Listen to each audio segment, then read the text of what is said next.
Hello everyone. आप जानते हैं कि यूपीएससी एग्जाम को क्रैक करने के लिए सबसे इंपॉर्टेंट चीज़ जो होती है वो होती है revision. And that's why these marathon sessions are made. और आप लोगों ने भी काफ़ी डिमांड करी थी कि वीकली और मंथली बेसिस पे मैराथन सेशंस बनने चाहिए, और इसी वजह से ये मैराथन सेशंस हम करने वाले हैं। और मैं आपसे ये रिक्वेस्ट करूंगा कि ये मैराथन सेशंस में क्वेश्चंस आपने किए हैं पहले, लेकिन यहाँ पर क्योंकि आप ये रिवीजन बेसिस पे कर रहे हैं, तो मेरे क्वेश्चन बोलने के बाद आप आंसर को प्रिडिक्ट करने की कोशिश करिएगा, एनालिसिस करने के बाद आंसर को बताने की कोशिश करिएगा। और एक बार जब वो क्वेश्चन हो जाता है उसके बाद एक्सप्लेनेशन को ध्यान से सुनिएगा ताकि आपकी रिवीजन हो सके। आप खुद भी कोशिश कर सकते हैं कमेंट सेक्शन में जितनी ज़्यादा से ज़्यादा चीज़ें आप रिकॉल करके लिख पाएँ। फॉर एग्जांपल, अगर कोई क्वेश्चन पूछा गया है जो कि एक मान लीजिए सतत स्कीम को लेकर एक क्वेश्चन पूछा गया, तो सतत को लेकर जितनी भी चीज़ें आपके ध्यान में आती हैं उसे आप कमेंट सेक्शन में लिखिएगा ताकि आपकी तैयारी अच्छे से हो जाए। और ये जो रिवीजन सेशन आप कर रहे हैं, जो टाइम अपना यहाँ पर आप इन्वेस्ट कर रहे हैं, वो पूरे तरीके से आपका यूटिलाइज हो पाए और एग्जाम के अंदर कोई भी चीज़ इन क्वेश्चंस में से जो पूछी जाएगी वो आपकी बिल्कुल करेक्ट होनी चाहिए। तो ये क्वेश्चंस आपको हेल्प करेंगे प्रीलिम्स के अंदर करंट अफेयर्स के पोर्शन को अच्छे से कम करने के लिए। एट द सेम टाइम, क्योंकि यहाँ पे इकोनॉमिक्स एंड दूसरी चीज़ें भी जो हैं, दूसरे सब्जेक्ट्स भी जो हैं, चाहे वो हिस्ट्री हो, ज्योग्राफी हो, वो भी करंट अफेयर्स में से पूछे जाते हैं, वो क्वेश्चंस भी यहाँ पर कवर किए गए। सो इन क्वेश्चंस को करें, रिवाइज करें इनको, और उसके बाद कमेंट सेक्शन में जितनी ज़्यादा से ज़्यादा चीज़ें रिकॉल करेंगे उतना मैराथन सेशंस आपको हेल्प करने वाले हैं। So all the best. ये आपका जो मैराथन सेशंस है वो शुरू हो रहे हैं और उसे अच्छे से प्रैक्टिस करिए। करंट अफेयर्स की सीरीज में 1 अगस्त पे हम पहुंच चुके हैं और आज कुछ इंपॉर्टेंट करंट अफेयर्स जो हैं डिस्कस करने वाले हैं और 10 एमसीक्यूज के थ्रू जो हमारे करंट अफेयर्स की न्यूज़ है उसको हम कवर करेंगे। This is brief introduction about me. My name is Prince Luthra, all India rank 577 from UPSC CSC 2014 batch. आज के जो इंपॉर्टेंट टॉपिक्स हैं, जो 10 एरियाज को हम कवर करेंगे उसको देख लेते हैं एक बार। तो सबसे पहले NCR and adjoining areas bill जो है इसके बारे में डिस्कशन होगा। जुवेनाइल जस्टिस अमेंडमेंट बिल को डिस्कस करेंगे।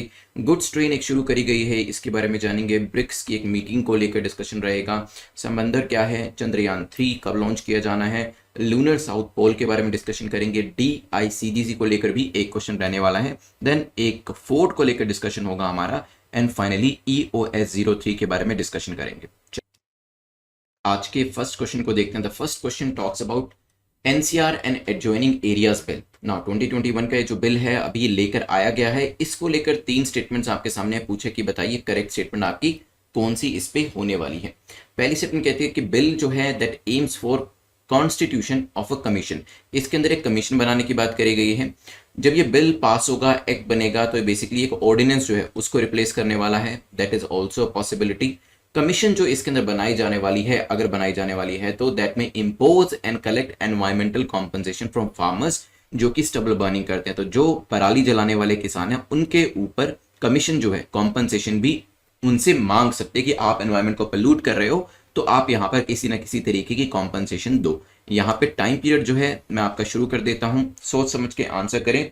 यहां पर recently commission for air quality management in national capital region and adjoining areas bill 2021 जो है इसे लोकसभा में इंट्रोड्यूस किया गया और लोकसभा में इसे लाया गया minister of environment, forest and climate change के द्वारा। ठीक है, तो मंत्रालय के द्वारा ही इस बिल को लेकर आया गया। कमीशन इसके अंदर एक बनाने की बात करी जा रही है। And the commission shell consist of a full time chairperson having experience of not less than 15 year. तो इसमें जो चेयरपर्सन लाने की बात करी गई है उसमें यहां पर उनका एक्सपीरियंस जो 15 साल से कम नहीं होना चाहिए एनवायरमेंट के फील्ड में, ताकि वो बेहतर तरीके से इस कमीशन को चला सके। ठीक है, तो एनवायरमेंट प्रोटेक्शन होता है, पोल्यूशन होता है, या फिर जो एडमिनिस्ट्रेटिव एक्सपीरियंस होता है उनका नॉट लेस देन 25 ईयर्स नहीं होना चाहिए। सिमिलरली जो एक्सपीरियंस है एनवायरमेंट के एरिया में 15 साल से कम नहीं होना चाहिए। ठीक है, तो यस यहाँ पर कमीशन तो लाई ही जा रही है, तो पहली स्टेटमेंट आपकी ठीक हो जाती है। और वैसे भी यहाँ पर जो बिल है उसका पूरा नाम यही है, commission for air quality management in national capital region and adjoining areas bill 2021।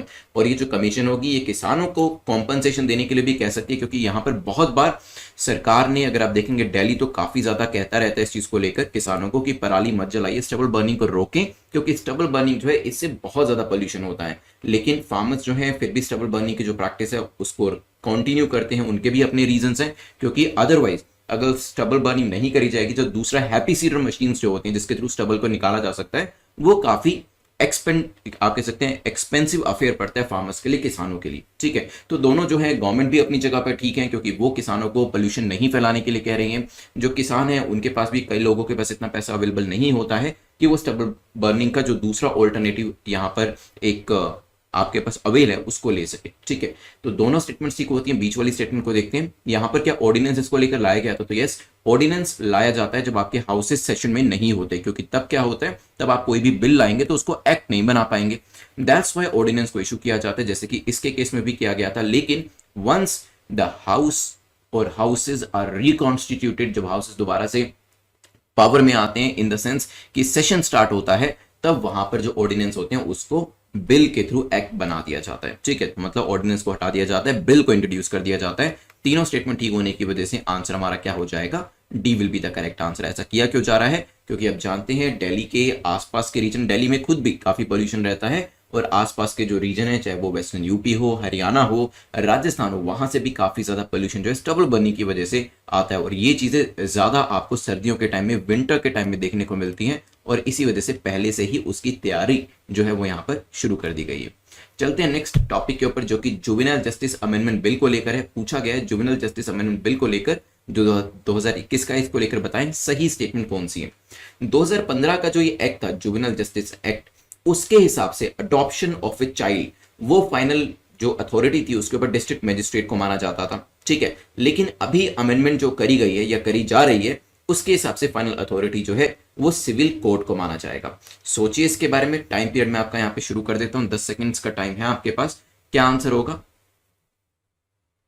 चलिए, जुवेनाइल जस्टिस, पूरा नाम है इसका juvenile justice care and protection of children amendment bill 2021 which seeks to amend the juvenile justice act 2015। तो जो ये 2021 का bill लेकर आया गया है, ये 2015 का जो एक्ट है इसके अंदर बदलाव कर रहा है, और कोई नई चीजें जो है वो यहाँ पर ऐड करी जा रही हैं। ऑलरेडी जो है इसे राज्यसभा के अंदर अभी 2 दिन पहले ही, 3 दिन पहले 28 जुलाई को पास कर दिया गया, और यहाँ पे लोकसभा के अंदर तो ये 24 मार्च को ही पास हो चुका था। ठीक है, अब यहाँ पर क्या क्या नई चीजें करी गई हैं, इसके हिसाब से जो 2015 का एक्ट था, इसके हिसाब से फाइनल अथॉरिटी अडॉप्शन की जो होती थी वो किसके पास होती थी? वो सिविल कोर्ट के पास होती थी। लेकिन अभी 2021 के अंदर आप लोगों को, क्योंकि आप लोग स्टार्टिंग के अंदर एडीसी या एडीएम बनेंगे, that will be your first posting. ठीक है, उसके बाद आपको यहां पर डीएम या डीसी के तौर पे काम करना पड़ेगा, राइट? तो ये जो अथॉरिटी जो दी गई है, जो पावर दी गई है, अब ये डीसी को दी गई है। The bill provides that district magistrate including additional district magistrate, तो यहाँ पे डीएम है और एडीएम जो है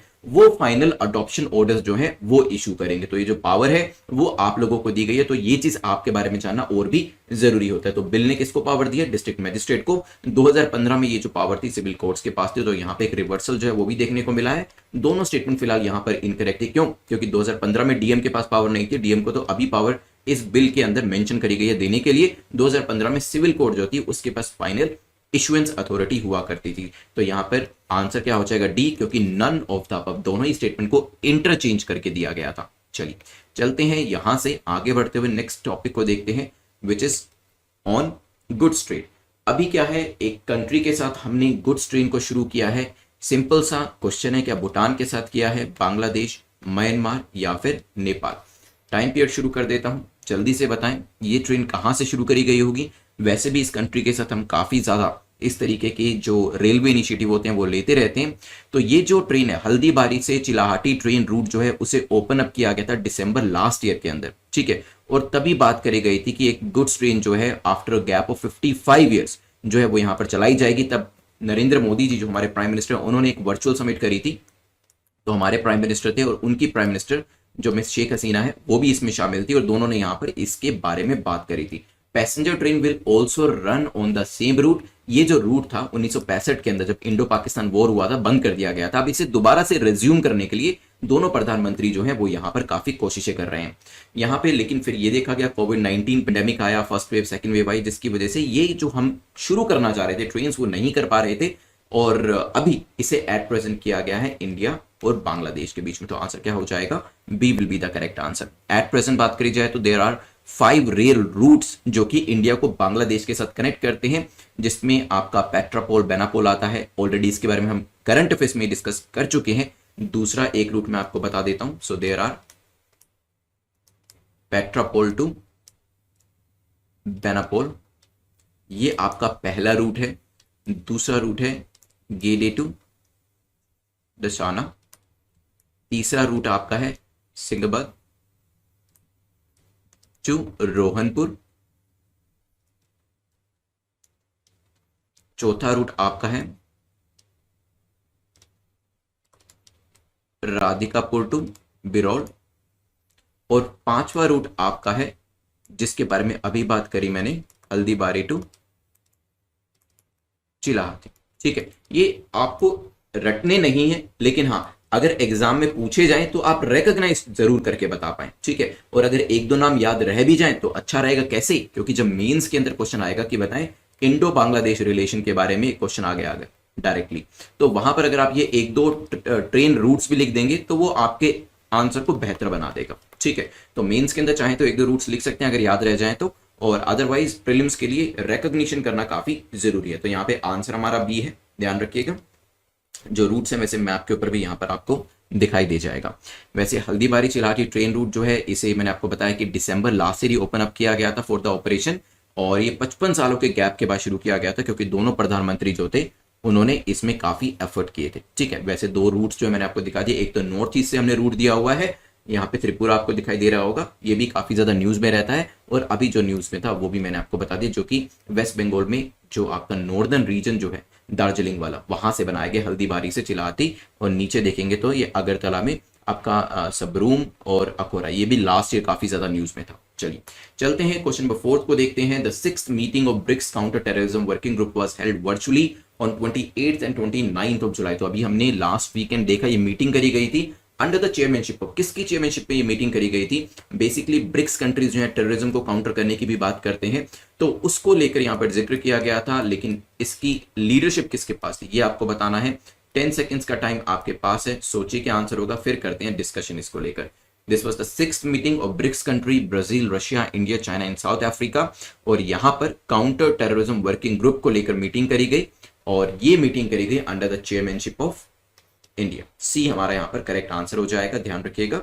और the main outcome of the working group meeting was the finalisation of BRICS counter terrorism action plan. तो मेन काम क्या था कि एक काउंटर टेररिज्म एक्शन प्लान जो इस ग्रुपिंग का है वो यहां पर लेकर आना चाहिए। एक्शन प्लान जो है वो एम करेगा कि हम फर्दर कैसे स्ट्रेंथन कर सकते हैं रिजल्ट ओरिएंटेड कोऑपरेशन को। सिर्फ नाम के लिए कोऑपरेशन नहीं होना चाहिए कि Brazil, Russia, India, China, south Africa, ये जो पीछे फ्लैग्स दिए हैं कंट्रीज के, ये आपस में पार्टिसिपेट कर रहे हैं, सिर्फ दिखाने के लिए हमने एक काउंटर टेररिज्म का एक ग्रुप बना लिया, ऐसा नहीं होना चाहिए। एक्शन प्लान जो है वो हमारे रिजल्ट ओरिएंटेड होने चाहिए, और कुछ ना कुछ उसमें हमें आउटकम जरूर मिलना चाहिए, ताकि हम टेररिज्म को कॉम्बैट कर सके, रेडिकलाइजेशन को खत्म कर सके, और जो टेररिस्ट एक्टिविटीज को फाइनेंस किया जाता है उसको कर्टेल कर सके। At the same time terrorist जो इंटरनेट को मिसयूज करते हैं उसको भी कर्ब कर सके।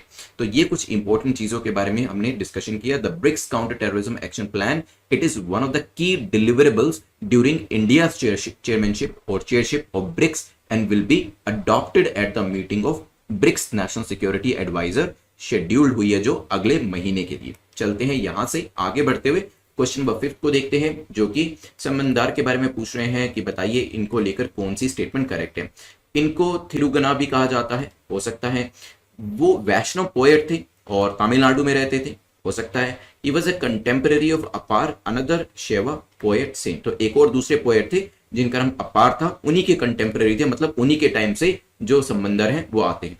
मैं टाइम पीरियड यहां पर शुरू कर देता हूं, आप बताइए रिसेंटली हुआ क्या है। नेशनल गैलरी ऑफ ऑस्ट्रेलिया, एनजीए ने अनाउंस किया है कि 14 works of art they will be return, जो कि एशिया को बिलोंग करते हैं, इंडिया को यहां पर वापस किए जाएंगे। आप जानते हैं काफी सारे आर्ट वर्क होते हैं जो कि स्मगल करके दूसरी कंट्रीज में लेके जाए जाते हैं और वहां पर बेचे जाते हैं। तो यहां पर उन स्मगलिंग को कर्टेल भी किया जाता है, और जब ऐसी स्मगलिंग की आइटम्स को रिकवर किया जाता है तो उसे वापस उन्हीं कंट्रीज में पहुंचा दिया जाता है जहां से स्मगल करके वो लाई गई थी। और इसी तरीके से जब ऑस्ट्रेलिया के एक्शन के बाद यहाँ पे 14 वर्क जो थे वो रिकवर हुए, उन्होंने कहा कि ये जो आर्ट फॉर्म्स हैं ये हम इंडिया को वापस करेंगे, और इसके अंदर ही जो समंदर हैं उनकी भी एक यहाँ पे प्रतिमा थी जिसको वापस करने की बात करी गई है। तभी यहाँ से एंशियंट हिस्ट्री का एक क्वेश्चन बन के आ सकता है। उनको क्या थिरुंगनाथ भी कहा जाता था? तो यस, ये आपकी पहली स्टेटमेंट जो है वो ठीक हो जाती है, और वो यहाँ पे वैष्णव पोएट नहीं थे, वो भी शैवा पोएट थे, तभी यहाँ पे लिखा he was a contemporary of अपार, अनदर शैवा पोएट। अगर आप देखते तो अनदर से आपको समझ में आ जाता कि यहाँ पर इसमें हो सकता है कुछ गलती हो। तो यस, वो भी एक शैवा पोएट थे और तमिलनाडु को बिलोंग करते थे, तो सेकंड स्टेटमेंट इनकरेक्ट है। यस, अपार के कंटेम्पररी थे, तो आंसर क्या हो जाएगा? B will be the correct answer. ठीक है, ध्यान रखिएगा इसके बारे में डांसिंग चाइल्ड सेंट समंदर जो है 12th सेंचुरी को चोल डायनेस्टी को बिलोंग करते हैं। और इनके अलावा भी और काफी सारे आर्ट वर्क हैं, जैसे कि divine couple of Lakshmi and Vishnu, Durga, और यहाँ पे गुजरात से उनकी एक प्रतिमा है जिसका पूरा नाम जो है दुर्गा महिषासुर मर्दिनी है। और इसी तरीके से जैन श्राइन के भी यहाँ पर कुछ जो आर्ट वर्क्स हैं वो रिटर्न करने की बात करी गई है, ठीक है। और अभी हम जो समंदर के बारे में बात कर रहे थे, आंसर तो भी है, कुछ इस तरीके से दिखते हैं। चलिए चलते हैं यहां से आगे बढ़ते हुए क्वेश्चन नंबर 6 के ऊपर। 100 डेज 200 डेज की जो सीरीज है, इवन 50 डेज की जो सीरीज है, आप उसको सब्सक्राइब कर सकते हैं।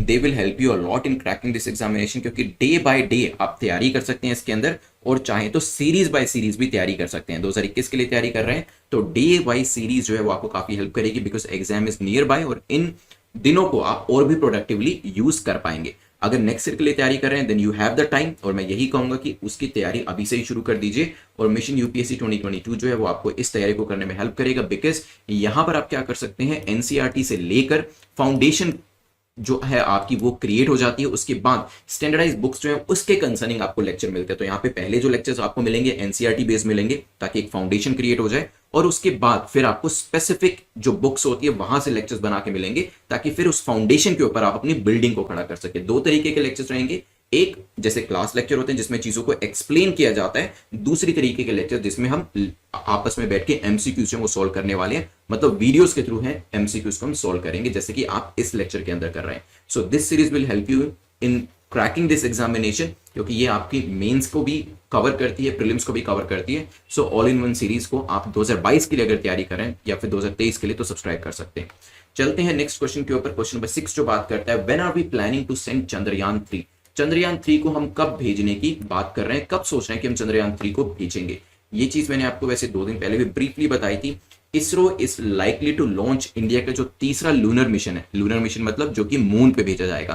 क्यों? क्योंकि चंद्रयान 2 लार्जली सक्सेसफुल था, लेकिन उसका विक्रम लैंडर जो था वो फेल हो गया था, जिसकी वजह से रोवर को भी परेशानी हुई। लेकिन जो कमियां चंद्रयान 2 के अंदर रह गई थी वही हम चंद्रयान 3 में पूरी करने वाले हैं। इट इज जस्ट लाइक जब हम यूपीएससी का एग्जाम देके आते हैं, हो सकता है कई बार हमारा मेंस एग्जाम या प्रीलिम्स एग्जाम जो किसी भी प्रॉब्लम की वजह से नहीं हो पाता है, घर आके हम अपने आप को इवेल्युएट करते हैं कि कमी कहां पर रह गई, और फिर अगले साल और भी अच्छे से तैयारी करते हैं और अच्छे से अटेम्प्ट देते हैं, और उस साल एग्जाम को भी पास करते हैं। जस्ट लाइक दिस चंद्रयान 2 भेजा गया, लेकिन उसमें कुछ कमियां रह गई, और उसी कमियों को दूर करने के लिए हमने अपने आप को इवेल्युएट किया, इसरो ने अपने आप को इवेल्युएट किया कि चंद्रयान 2 के अंदर हमारा जो लैंडर था वो काम क्यों नहीं कर पाया। तो उसी चीज को ही और स्ट्रेंथन करके प्रोबेबली इस बार 2 लैंडर्स जो वो भेजे जाएंगे, ताकि अगर एक खराब भी हो जाए तो दिक्कत ना आए।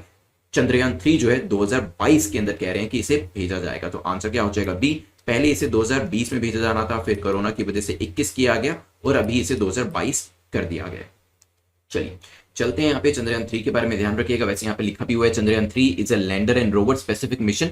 क्यों? क्योंकि चंद्रयान 2 में लैंडर की वजह से ही प्रॉब्लम हुई थी। Now this will demonstrate India's capability of soft landing on a celestial body with the rover then communicating with earth via the existing orbiter from chandrayaan 2 and taking images 100 kilometre from moon's orbit। तो यहाँ पर जो rover है उसको भी भेजा जा रहा है, और वो जो रोवर है, rover is more like a remote car, जैसे मैंने आपको बताया था, जिसके अंदर कई बार ड्रिल्स और दूसरे इक्विपमेंट्स भी लगे होते हैं, कैमरास भी लगे होते हैं। The entire job of rover is to take the pictures and sometimes even to collect the samples। तो जो रोवर है इसका काम क्या होता है? पिक्चर्स को लेना और कई बार तो सैंपल्स को कलेक्ट करना।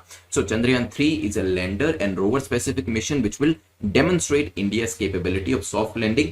ऑर्बिटर जो है इसका जो लाइफ स्पेन है अराउंड 7 ईयर्स का रहता है, ये भी आपको नॉलेज हो तो अच्छा रहेगा। यूनिक एक्सप्लोरेशन ऑफ चंद्रयान 3 ये एम कर रहा है studying not just one area of the moon but the areas combining the exosphere। तो काफी सारे एरिया से इसको पढ़ा जाएगा।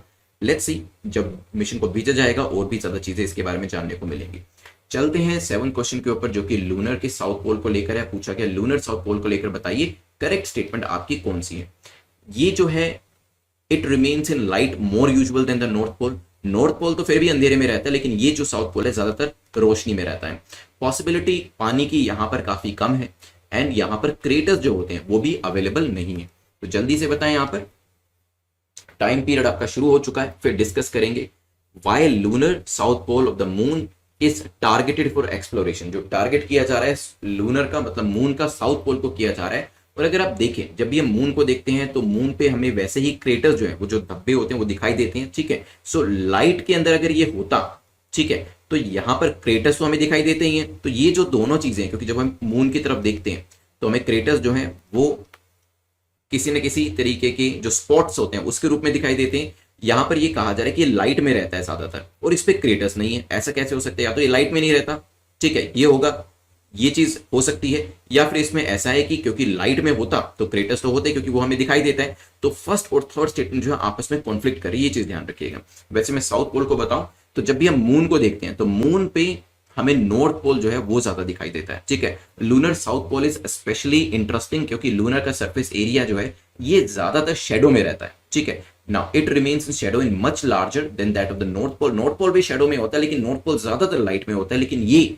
ज्यादातर शेडो में होता है, ठीक है। और मून पे तो वैसे ही ओवरऑल क्रेटर्स एग्जिस्ट करते हैं, तो ऐसा नहीं है यहाँ पर कि क्रेटर एग्जिस्ट ना करते हो। तो पहली और तीसरी स्टेटमेंट जो वो इनकरेक्ट हो जाती है, ये चीज ध्यान रखिएगा। ये भी कहा जाता है कि there is a possibility of presence of water in permanently shadowed area, क्योंकि ये शेडो एरिया में, और ये भी कहा जाता है कि शेडो एरिया में पानी मिलने के चांसेस जो है वो ज्यादा है। तो यहाँ पे देयर इज अ पॉसिबिलिटी और water is less, know the possibility is even more. तीनों स्टेटमेंट इनकरेक्ट होने की वजह से आंसर क्या हो जाएगा? डी। साउथ पोल रीजन जो है इसमें क्रेटर्स भी हैं, इसमें पानी भी मिलने के चांसेस हैं और यहाँ पर ये शेडो में रहता है, ये चीज ध्यान रखिएगा, ठीक है। डी हमारा आंसर हो जाएगा। चलते हैं यहां से आगे बढ़ते हुए नेक्स्ट टॉपिक को देखते हैं, जो कि हमारा 8th टॉपिक है, जो कि डीआईसीजीसी को लेकर है। डीआईसीजीसी आजकल काफी न्यूज में है और आप लोग भी अपने पैसे को लेकर चिंतित होंगे, whether your money is safe in the banks और नॉट। तो डीआईसीजीसी को लेकर कंट्रोवर्सी चल रही थी, न्यूज भी आई, यहाँ पे एक एक्ट भी लेकर आया गया। तो ये किसकी सब्सिडरी है? एलआईसी की, आरबीआई की, फाइनेंस मिनिस्ट्री की, या फिर ये कोई सब्सिडरी ही नहीं है? टाइम पीरियड में आपका शुरू कर देता हूं। यहां पर आप सोचिए इसके बारे में। रिसेंटली यूनियन कैबिनेट ने deposit insurance and credit guarantee corporation amendment bill 2021 जो है, जो कि पार्लियामेंट के मॉनसून सेशन में इंट्रोड्यूस किया गया, इसको अभी अपना अप्रूवल जो है वो दिया है। आप जानते हैं कि पहले 1 लाख रुपए तक का आपका जो पैसा होता था बैंक्स के अंदर वो सेव रहता था। मान लीजिए अगर किसी व्यक्ति ने 10 लाख रुपए जमा किए हैं बैंक के अंदर, उसके बैंक सेविंग अकाउंट के अंदर या फिक्स डिपॉजिट के अंदर, रेकरिंग डिपॉजिट के अंदर, करंट अकाउंट के अंदर 10 लाख रुपए, ठीक है, और बैंक जो है फेल हो जाता है तो बैंक की लायबिलिटी जो है वो सिर्फ 1 लाख रुपए तक की रहेगी, ठीक है, मतलब 9 लाख रुपए वेस्ट हो गया। इसी तरीके से मान लीजिए कोई व्यक्ति गवर्नमेंट जॉब से रिटायर हुआ, उसको रिटायरमेंट का पूरा पैसा उसका बैंक अकाउंट के अंदर आया और बैंक अकाउंट में मान लीजिए उसका 1 करोड़ रुपए आ गया, ठीक है, रिटायरमेंट का, और यहां पर जो उसकी सिक्योर्ड अमाउंट है वो सिर्फ 1 लाख रहेगा। सो यू कैन अंडरस्टैंड कि 99 लाख रुपए जो यहाँ पे मेजर मनी है वो तो अनसिक्योर्ड हो गया, मतलब बैंक डूबता है अगर तो यहाँ पे व्यक्ति का पैसा भी जा रहा है। तो एक तरफ तो हम डिजिटल इंडिया ला रहे हैं क्योंकि कहीं ना कहीं हम फोर्स कर रहे हैं सबकी सैलरीज जो है वो भी बैंक अकाउंट्स के अंदर आती है और जो आजकल ट्रांजेक्शन हो रही है वो भी ऑनलाइन हो रही है, एंड दूसरी तरफ ये जो बैंक्स हैं वो इस चीज की रिस्पॉन्सिबिलिटी भी नहीं ले रहे हैं। तो यहाँ पर 1 लाख का जो अमाउंट है इसको बढ़ाकर 5 लाख किया गया है रिसेंटली, ठीक है। और यहाँ पर जो बैंक होता है पैसा वो नहीं देता है, बैंक क्या करता है, बैंक इस पैसे के ऊपर कि इन the case of failure DICGC जो है, deposit insurance credit guarantee corporation जो है ये पैसा पे करेगा। तो ये इंश्योरेंस लिया जाता है कि कल को अगर हमारे यहां पर बैंक होल्डर्स जो अकाउंट होल्डर्स है वो यहां पर पैसा मांगते हैं तो उसे सही पैसा पूरा देने का काम जो डीआईसीजीसी के द्वारा किया जाएगा, ठीक है, ध्यान रखिएगा इसके बारे में। और ये जो है किसके अंडर आता है? आरबीआई के अंदर। It is a subsidiary of RBI. B हमारा यहां पर करेक्ट आंसर हो जाएगा। वैसे तो 5 लाख का अमाउंट भी कम है, लेट्स सी आगे आने वाले टाइम में शायद इस अमाउंट को और भी ज्यादा बढ़ा दिया जाए। तो करेक्ट आंसर इज बी, ध्यान रखिएगा। नेक्स्ट क्वेश्चन पे चलते हैं, विच इज क्वेश्चन नंबर 9, जो कि अमगढ़ फोर्ट के बारे में पूछा गया है। इसको लेकर इसकी लोकेशन क्या है? तो ये क्या जयपुर में लोकेट करता है, बीकानेर में है, अजमेर में है, या फिर जैसलमेर के अंदर है? आंसर करिए। मैं टाइम पीरियड शुरू कर देता हूं क्योंकि रिसेंटली ये जो फोर्ट है इसको लेकर एक कॉन्फ्लिक्ट हो गया है जो मीना कम्युनिटी है और लोकल हिंदू ग्रुप्स हैं उनके बीच में, क्योंकि दोनों जो है वो अपने अपने पक्ष यहां पर रख रहे हैं। देख लेते हैं। कंट्रोवर्सी तो वैसे हमारे लिए इंपॉर्टेंट नहीं है, लेकिन हाँ लोकेशन जरूर इंपॉर्टेंट हो जाती है आमागढ़ फोर्ट की। तो आमागढ़ फोर्ट जो है कहां पर लोकेट करता है? So it is in Jaipur. A हमारा यहाँ पर करेक्ट आंसर हो जाएगा। यहाँ पे जो न्यूज है वो भी दिखा देता हूँ वैसे आपको। मेंबर्स जो है मीना कम्युनिटी के, दे से दे आमागढ़ फोर्ट जो है that was built by Meena ruler, ठीक है। और यहाँ पर जो लोकल हिंदू कम्युनिटी है वो ये इसको अपनी इंपॉर्टेंट लोकेशन होली साइट मानते हैं। People from the community they used to worship Amba Mata and उन्हीं के नाम पर ही ये जो फोर्ट है वो भी रखा गया है, अम्मा फोर्ट। एंड अदर डीटीज जो है उनकी भी फोर्ट के अंदर पूजा करी जाती है और यहाँ पर इसी एरिया को लेकर कंट्रोवर्सी जो है वो चल रही है। यहाँ पर कुछ ऐसी भी रिपोर्ट्स थी कि जो आइडल्स हैं यहाँ पर जो रखी हुई हैं उनको भी वेंडलाइज जो है वो किया गया है। और यहाँ पे कुछ लोगों का ये भी कहना है कि अंबा माता से जो नाम है उसे अंबिका भवानी जो है वो करने की कोशिश करी जा रही है। वो तो पूरी कंट्रोवर्सी होती है, not relevant for the examination, but हाँ जो ये एरिया है वो काफी इंपॉर्टेंट हो जाता है। हाँ एट द सेम टाइम अगर आप उस कम्युनिटी से आते हैं जिन दो कम्युनिटी के बीच में प्रॉब्लम चल रही है, तो हो सकता है इंटरव्यू में आपसे इसके ऊपर क्वेश्चन पूछ लिया जाए, ये देखने के लिए कि आप रिप्लाई कैसे करते हैं। जो अंबागढ़ फोर्ट है ये 18वीं सेंचुरी में महाराजा सवाई जयसिंह सेकंड के द्वारा बनाया गया था, जयपुर के फाउंडर माने जाते हैं। और कुछ लोग ऐसा भी बिलीव करते हैं कि महाराजा सवाई जयसिंह सेकंड जो है उनके फोर्ट को बनाने से पहले भी कुछ थोड़ा बहुत जो फोर्ट का कंस्ट्रक्शन था यहाँ पर उनसे पहले भी एग्जिस्ट करता था। ठीक है, चलिए चलते हैं आज के लास्ट क्वेश्चन के ऊपर। The last question talks about EOS 03। EOS 03 के बारे में पूछे कि बताइए कौन सी स्टेटमेंट आपकी करेक्ट है।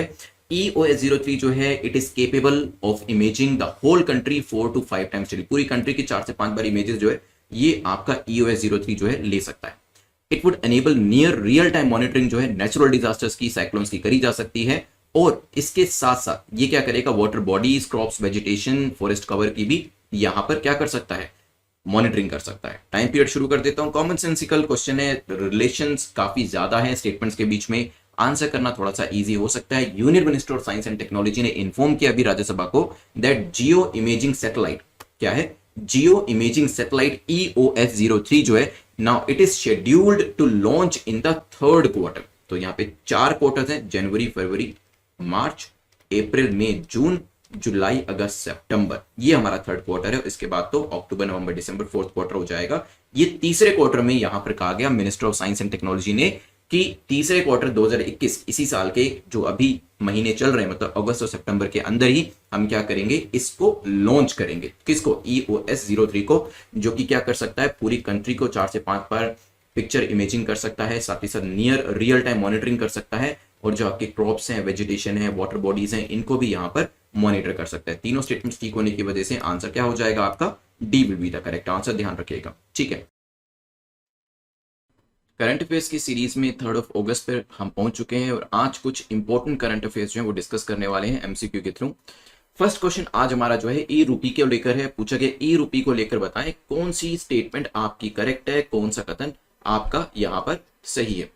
ये QR based digital payment instrument है, हो सकता है ये ministry of electronics information technology के द्वारा विकसित किया गया है, डेवलप किया गया है। This is also a possibility and it's a digital payment platform. ये एक डिजिटल पेमेंट प्लेटफॉर्म है। 10 सेकंड का टाइम मैं आपको देता हूं, 10 सेकंड्स में आप सोचिए यहां पर आंसर क्या हो सकता है, फिर मैं आपको बताने वाला हूं इसके बारे में। रिसेंटली प्राइम मिनिस्टर के द्वारा इसे लॉन्च किया गया और यहां पर आपको स्टिपुलेटेड टाइम के अंदर इसका आंसर करना है।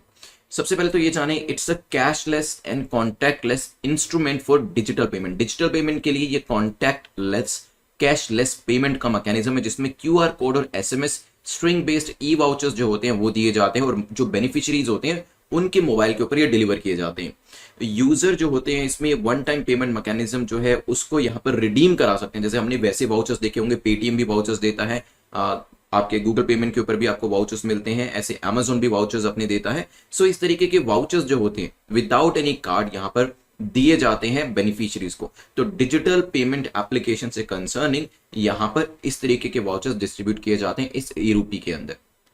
ये भारत सरकार के द्वारा लाया किस लिए गया है, ताकि जो गवर्नमेंट की वेलफेयर स्कीम्स हैं वो सही तरीके से बेनिफिशियरीज को पहुंच सके और बीच में से लीकेजेस जो है वो खत्म किए जा सके। ये जो है ई-रूपी कोई अपने आप में प्लेटफॉर्म नहीं है। जैसे हमने भीम देखा, Bhim was a platform, but e-rupee जो है एक प्लेटफॉर्म नहीं है बट एक वाउचर सिस्टम है। ठीक है, so it's a voucher that is meant for a specific service. एक सर्विस के लिए वाउचर जो है, चाहे वो QR कोड के तौर पर हो या SMS के तौर पर, वो बनाया जाएगा।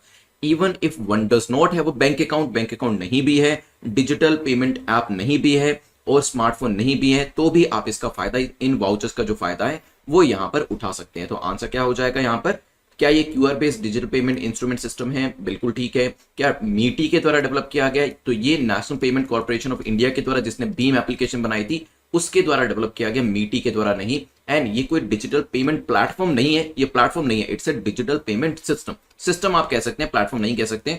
आंसर क्या हो जाएगा, A will be the correct answer. तो ध्यान रखिएगा इसका, खासतौर पे जो सरकारी योजनाएं हैं उनके लिए लेकर आए गए। जैसे यहाँ पे लिखा है payment to central government department कर सकते हैं, फ्यूल फ्रॉम गवर्नमेंट पंप्स ले सकते हैं, merchant discount rate at debit cards, electricity का payment, railway tickets, digital toll payments, on pay government India. तो यहाँ पर अगर स्मार्टफोन है तो क्यूआर कोड को यूज कर सकते हैं, अदरवाइज सिंपल जो एसएमएस होता है उसका भी इस्तेमाल किया जा सकता है गवर्नमेंट की जो बेनिफिट्स होते हैं उसको लेने के लिए। इसको लेकर एक स्पेसिफिक वीडियो जो है मुझे लगा कि बना देना चाहिए। सो एक 2 मिनट का वीडियो जो है वो अलग से ये किस तरीके से सिस्टम काम करता है वो मैं बनाने वाला हूँ, and I update you concerning this. चलते हैं नेक्स्ट क्वेश्चन के ऊपर जो कि प्राइड गाइडलाइंस को लेकर है, पूछा गया प्राइड गाइडलाइंस को लेकर बताएं यहाँ पर ये किसके द्वारा डेवलप करी गई है। डिपार्टमेंट ऑफ बायोटेक्नोलॉजी के द्वारा प्राइड गाइडलाइंस लाई गई है, या department of science and technology के द्वारा, मिनिस्ट्री ऑफ एजुकेशन के द्वारा, या फिर नन ऑफ द अबव। सोचिए यहाँ पे क्या आंसर होगा, फिर करते हैं डिस्कशन इसको लेकर। चलिए तो यहाँ पे टाइम पीरियड में शुरू कर देता हूँ आपका। प्राइड गाइडलाइंस के बारे में बताएं। रिसेंटली इसे लॉन्च किया गया है और ये एक यूनियन मिनिस्टर ऑफ स्टेट के द्वारा लेकर आया गया है, लॉन्च किया गया बेसिकली। उनका नाम भी आपको बता देता हूँ अभी। So recently union minister of state of science and technology जो है उन्होंने बायोटेक प्राइड गाइडलाइंस जो है इनको रिलीज किया है और इसे डेवलप किया गया डिपार्टमेंट ऑफ बायोटेक्नोलॉजी के द्वारा। तो आंसर क्या हो जाएगा, A will be the correct answer. ध्यान रखिएगा प्राइड की फुल फॉर्म क्या है और ये गाइडलाइंस हैं क्या वो मैं आपको बता देता हूं। So biotech pride, pride here stands for, pride का क्या मतलब है अगर आपको पता है तो कमेंट सेक्शन में मेरे साथ साथ लिखिए ताकि आपको भी याद हो जाए और बाकी लोगों को भी पता चले। Promotion of research and innovation through data exchange. ठीक है, तो यहां पर रिसर्च एंड इनोवेशन को बढ़ावा देने की बात करी जा रही है, बिकॉज द ओनली एरिया जहां पर इंडिया लैक करता है वो यही है, रिसर्च एंड इनोवेशन। इसी वजह से इसको लेकर साइंस के एरिया के अंदर काफी सारी स्कीम्स और गाइडलाइंस जो उसको सेटअप किया गया है ताकि हमारे देश में भी जो रिसर्च है उसको बढ़ावा मिल सके। ठीक है, so biotech pride guidelines they aim to provide a well defined framework and guiding principle so that क्या किया जा सके, फैसिलिटेट किया जा सके और यहां पर जो इंफॉर्मेशन शेयरिंग है उसको भी यहां पर लेकर आया जा सके, बायोलॉजिकल नॉलेज जो है उसको भी आदान प्रदान किया जा सके। आंसर क्या हो जाएगा, A will be the correct answer. चलते हैं नेक्स्ट क्वेश्चन के ऊपर जो कि लेपर्ड के आयुसियन स्टेटस को लेकर है। दिखने में तो इजी क्वेश्चन लगता है लेकिन करंट अफेयर्स में पूछा गया है। मैं बताता हूं न्यूज का है, आप पहले यहाँ पे 10 सेकेंड्स के अंदर इसको आंसर देने की कोशिश करें। रिसेंटली वाइल्ड लाइफ ऑर्गेनाइजेशन जो उड़ीसा का है, wild life organisation of Orissa forest and environmental department, उन्होंने कहा कि लेपर्ड जो है इनका हम डीएनए प्रोफाइलिंग करते हैं। डीएनए प्रोफाइलिंग जो उड़ीसा के अंदर लेपर्ड्स हैं उनका करने की बात करी गई है और उसका रीजन भी बताया गया है क्योंकि पोचिंग के इंसिडेंसेस काफी ज्यादा हो रहे हैं और पोचिंग के इंसिडेंसेस को पकड़ा, अगर आपको पकड़ना है उसको डिटेक्ट करना है तो उसके लिए डीएनए प्रोफाइलिंग करी जाएगी तो पता चल जाएगा कि किस लेपर्ड की स्किन जो है वो बरामद करी गई है या फिर किस लेपर्ड के पार्ट्स जो है वो बरामद करे गए और फिर यहां पर पोचर्स को पकड़ने में भी हेल्प मिल सकती है। तो यहां पर अगर हम एक स्टैटिक क्वेश्चन की बात करें तो आयुसियन स्टेटस लेपर्ड का पूछा जा सकता है क्योंकि ये जीव जो है it was in news. Answer क्या हो जाएगा, B will be the correct answer. तो यहां पर ध्यान रखिएगा इस तरीके से एक प्रोग्राम चलाया गया है कि डीएनए प्रोफाइलिंग करके पोचिंग के इंसिडेंसेस को कम किया जा सके। एट द सेम टाइम अगर यहां पर उड़ीसा को सक्सेस मिलती है इन दैट सिनेरियो हो सकता है द सेम काइंड ऑफ जो ऑपरेशंस हैं, the same kind of projects and the programmes may be started for other animals as well. चलते हैं यहां से आगे बढ़ते हुए क्वेश्चन नंबर 4 को देखते हैं जो कि कोथिरन टनल के बारे में है। पूछा गया ये टनल कहां पर लोकेट करती है, क्या ये यूपी में है, आसाम में है, अंडमान निकोबार में है या फिर केरला में है। मैं टाइम पीरियड यहां पर शुरू कर देता हूं। Recently union minister for road and transport and highway जो है उन्होंने इंस्ट्रक्ट किया है to open one side of this particular tunnel. जो कोथिरियन टनल आपकी है इसकी एक साइड को ओपन करने के लिए कहा है और ये कहा है हमारे ministry of road transport and highway के द्वारा। ठीक है, तो ये मंत्रालय या फिर मिनिस्टर के द्वारा कहा गया है। ये लोकेट करती है कहां पर, आंसर हो जाएगा डी, केरला। तो केरला के अंदर इसकी जो एक साइड है वो एग्जिस्ट करती है, उसको ओपन अप करने के लिए कहा है। It is the first road tunnel in the Kerala and it will drastically improve the connectivity. तो यहाँ पे केरला जो है, अगर यहाँ पे हम इसको थोड़ा सा ड्रॉ करने की कोशिश करें, सो ये केरला आपका है, तो यहाँ पे आपका तमिलनाडु है, ऊपर यहाँ पर आपका कर्नाटका है। तो केरला की जो कनेक्टिविटी कर्नाटका से और केरला की जो कनेक्टिविटी तमिलनाडु से, so Kerala connectivity with Karnataka as well as with Tamil Nadu that will improve a lot. और कहा जाए तो ड्रास्टिकली इंप्रूव जो है यहां पर हमें देखने को मिलेगा। The 1.6 kilometre long tunnel is design through किसके द्वारा, पीची वाजानी वाइल्ड लाइफ सेंचुरी, इसके थ्रू ये जो टनल है निकल रही है। ठीक है, ध्यान रखिएगा। इसकी जो लंबाई है वो भी बताइए और कौन सी वाइल्ड लाइफ सेंचुरी के से होकर गुजरती है वो भी बताया। इसकी केरला वाली साइड जो है उसको ओपन करने के लिए ministry of road transport and highway के द्वारा कहा गया। आंसर तो खैर मैंने आपको यहाँ पे डी बता दिया। ध्यान रखिएगा, कनेक्टिविटी किससे बढ़ेगी, तमिलनाडु के साथ इसकी कनेक्टिविटी अलोंग विद कर्नाटका जो है बढ़ने वाली है वंस इट गेट्स ओपन। चलते हैं यहां से आगे बढ़ते हुए क्वेश्चन नंबर 5 को देखते हैं, जो कि निसार को लेकर है। पूछा गया निसार को लेकर बताएं करेक्ट स्टेटमेंट कौन सी है। तो सबसे पहले तो जो चीज टॉपिक है उसको अंडरलाइन करें, जैसे यहाँ पे निसार टॉपिक ऐसे अंडरलाइन करें, और क्या पूछा है करेक्ट इनकरेक्ट, क्योंकि उसकी वजह से गलती नहीं होनी चाहिए। एग्जाम में बहुत सारे क्वेश्चन, अगर 100 क्वेश्चन आपके जीएस पेपर नंबर 1 में आते हैं प्रीलिम्स के, हो सकता है 7 या 8 क्वेश्चन ऐसे होंगे जिसमें करेक्ट की जगह इनकरेक्ट बताना होगा। होता क्या है, हम 1 to 20 क्वेश्चन करते हैं सोल्व, सब में करेक्ट पूछा होता है, 21st क्वेश्चन आता है और वहां पर इनकरेक्ट पूछा होता है। क्वेश्चन आते हुए भी हम ये समझते हैं, अज्यूम कर लेते हैं, क्योंकि तब तक हमारी आदत बन चुकी होती है कि इसमें भी हमें करेक्ट मार्क करना होगा और करेक्ट मार्किंग वाला ऑप्शन भी अवेलेबल होता है, और उस वजह से क्वेश्चन गलत हो जाता है। घर आके जब देखते हैं, जब आंसर की से मैच करते हैं तो समझ में आता है अरे भाई इसमें तो इनकरेक्ट पूछा था। So we actually misread it and that's why our question got incorrected. Okay, so ये वाली गलती जो है वो नहीं होनी चाहिए। दैट्स वाई बिल्कुल ध्यान से यहाँ पे इसे आप सर्कल में डालें, करेक्ट पूछा या इनकरेक्ट पूछा, दोनों ही सिनेरियो के अंदर इसे सर्कल में डालें। ये 2023 में लॉन्च किया जाना है। निसार जो है ये नासा और इसरो का एक कोलैबोरेटिव प्रोजेक्ट है, और इसमें एल बैंड और एस बैंड जो आपके अपर्चर्स होते हैं दोनों का इस्तेमाल किया गया है। टाइम पीरियड में शुरू कर देता हूं, आप सोच समझ के आंसर करें। 10 सेकेंड्स आपके पास हैं। ये एक अर्थ ऑब्जर्वेशन मिशन है for the global observation over all land masses, जिसमें polar, cryosphere, Indian ocean region को भी कवर किया जाएगा। इसके बारे में कुछ चीजें जान लेते हैं, फिर हम आंसर के ऊपर आएंगे। ये डुअल बैंड है, सबसे पहले तो ध्यान रखिएगा डुअल बैंड है, मतलब एल बैंड भी है, ये एस बैंड भी है, दोनों बैंड्स हैं। So dual band radar imaging mission है, तो ये दोनों ही जो बैंड्स के रेडार हैं वो इसके ऊपर अवेलेबल रहेंगे, और यहां पर जो इसकी कैपेबिलिटी है वो पूरी तरीके से पोलैरिमेट्रिक रहने वाली है, और इमेजेस जो होंगी वो काफी क्लियर तरीके से ले पाएगा। वेजिटेशन जो है उसकी इमेजेस ले पाएगा, क्रायोस्फीयर की इमेजेस ले पाएगा। सिंथेटिक अपर्चर रेडार एसएआर का इस्तेमाल किया जा रहा है। सिंथेटिक अपर्चर रेडार क्या होता है, it refers to a technique for producing fine resolution images from a resolution limited radar system. तो इसमें जो इमेजेस होती हैं वो काफी क्लियर ली जाती हैं एसएआर सिस्टम के अंदर। इट रिक्वायर्स कि जो रेडार है that will be moving in a straight line either on an airplane or in the case of NISAR space के अंदर क्या होगा, ये ऑर्बिट करेगा और वहां पर क्लियर इमेजेस लेने की कोशिश करेगा। नासा ने एल बैंड को डेवलप किया है, L band synthetic aperture radar को, और इसरो जो है उसने एस बैंड को डेवलप किया है। तो ये जो एल बैंड एसएआर है, L band synthetic aperture radar है, ये किसका है, ये नासा का है। और जो दूसरा एल बैंड के साथ साथ एस बैंड की हम बात कर रहे थे, एस बैंड किसका है, S band synthetic aperture radar जो है वो इसरो के द्वारा डेवलप किया गया है। दोनों ही कोलैबोरेट कर रहे हैं, और यहां पर क्या किया जाएगा, ये जो है अर्थ की इमेजिंग जो है वो भी करने वाला है। द मेजर साइंटिफिक ऑब्जेक्टिव वैसे इस मिशन का क्या है, to understand the impact of climate change. Climate change के जो इंपैक्ट्स हैं उसको समझना इसका मेजर काम है।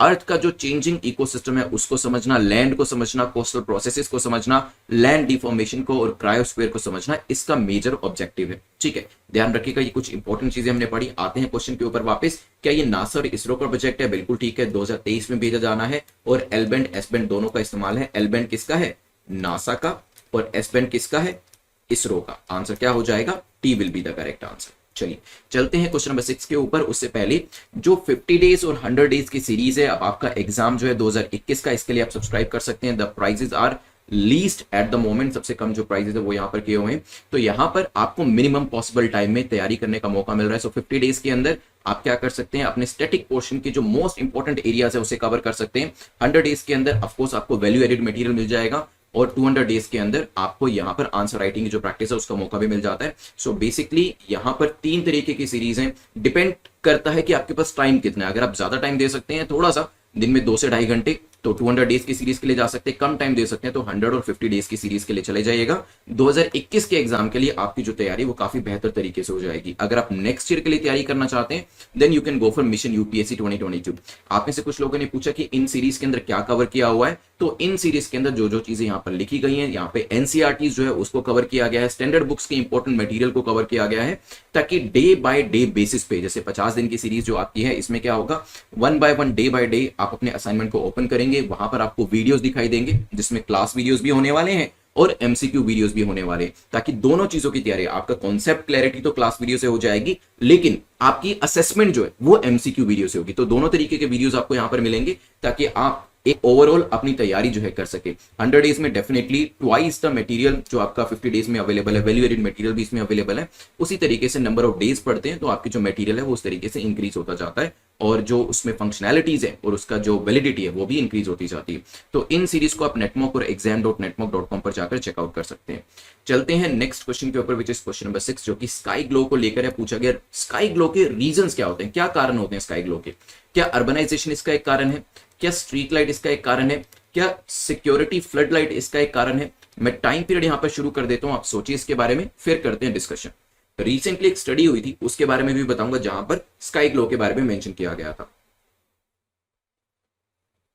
चलिए टाइम पीरियड इज अप। तो रिसेंट एक स्टडी हुई जिसमें पाया गया कि नई स्ट्रीट लाइट्स जो लग रही हैं उससे क्या हो रहा है, जो नॉक्टर्नल्स होते हैं, नॉक्टर्नल एनिमल्स हो गए, उनको काफी ज्यादा नुकसान हो रहा है। क्योंकि जो स्ट्रीट लाइट्स हैं जिसकी वजह से क्या होता है, रात को भी ऐसा लगता है कि दिन है, और जो नॉक्टर्नल एनिमल्स हैं, रात को जागने वाले एनिमल्स हैं, उनको इससे प्रॉब्लम्स होती हैं। ठीक है, that these particular animals and the birds they are active during the night time, और उनको स्काई के अंदर रहते हुए भी ऐसा लगता है कि शायद दिन का टाइम है। ठीक है, जैसे इसमें आउल होता है, आउल जो है उसका जो स्लीपिंग पैटर्न है वो बिल्कुल अलग होता है। सो यहां पर इस तरीके के जो बर्ड्स हैं और एनिमल्स हैं उनको प्रॉब्लम का सामना करना पड़ सकता है। खैर, यहां पर अगर हम बात करें स्काई ग्लो के बारे में तो होता क्या है, देखिए रात के टाइम पर भी अगर हम जो मून की लाइट होती है उसको छोड़ दें, उसके अलावा जो लाइट्स होती हैं वो ज्यादा होने की वजह से इस तरीके से दिन जैसा लगता है, तो ये प्रॉब्लम क्रिएट करता है। ये अर्बनाइजेशन की वजह से भी हो रहा है, क्योंकि अगर आप देखेंगे मैप के ऊपर, स्काई ग्लो का मैप देखेंगे, तो जो अर्बन सिटीज है वहां पर रात को भी आपको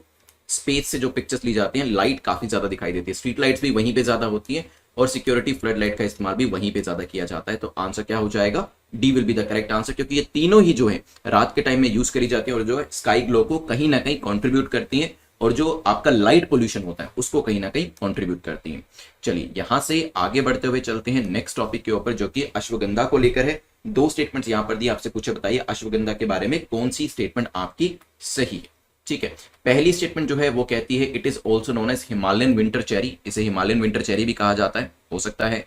second, it is an over the counter nutrition supplement, over the counter nutrition supplement है। आप मेडिकल स्टोर पे जाएंगे तो कोई आपसे स्लिप नहीं मांगी जाएगी, कोई प्रिस्क्रिप्शन नहीं मांगी जाएगी, आपको ये हैंड ओवर कर दिया जाएगा। बताइए।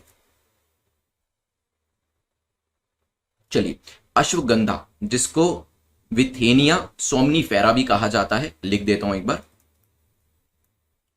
विथेनिया सोमनीफेरा।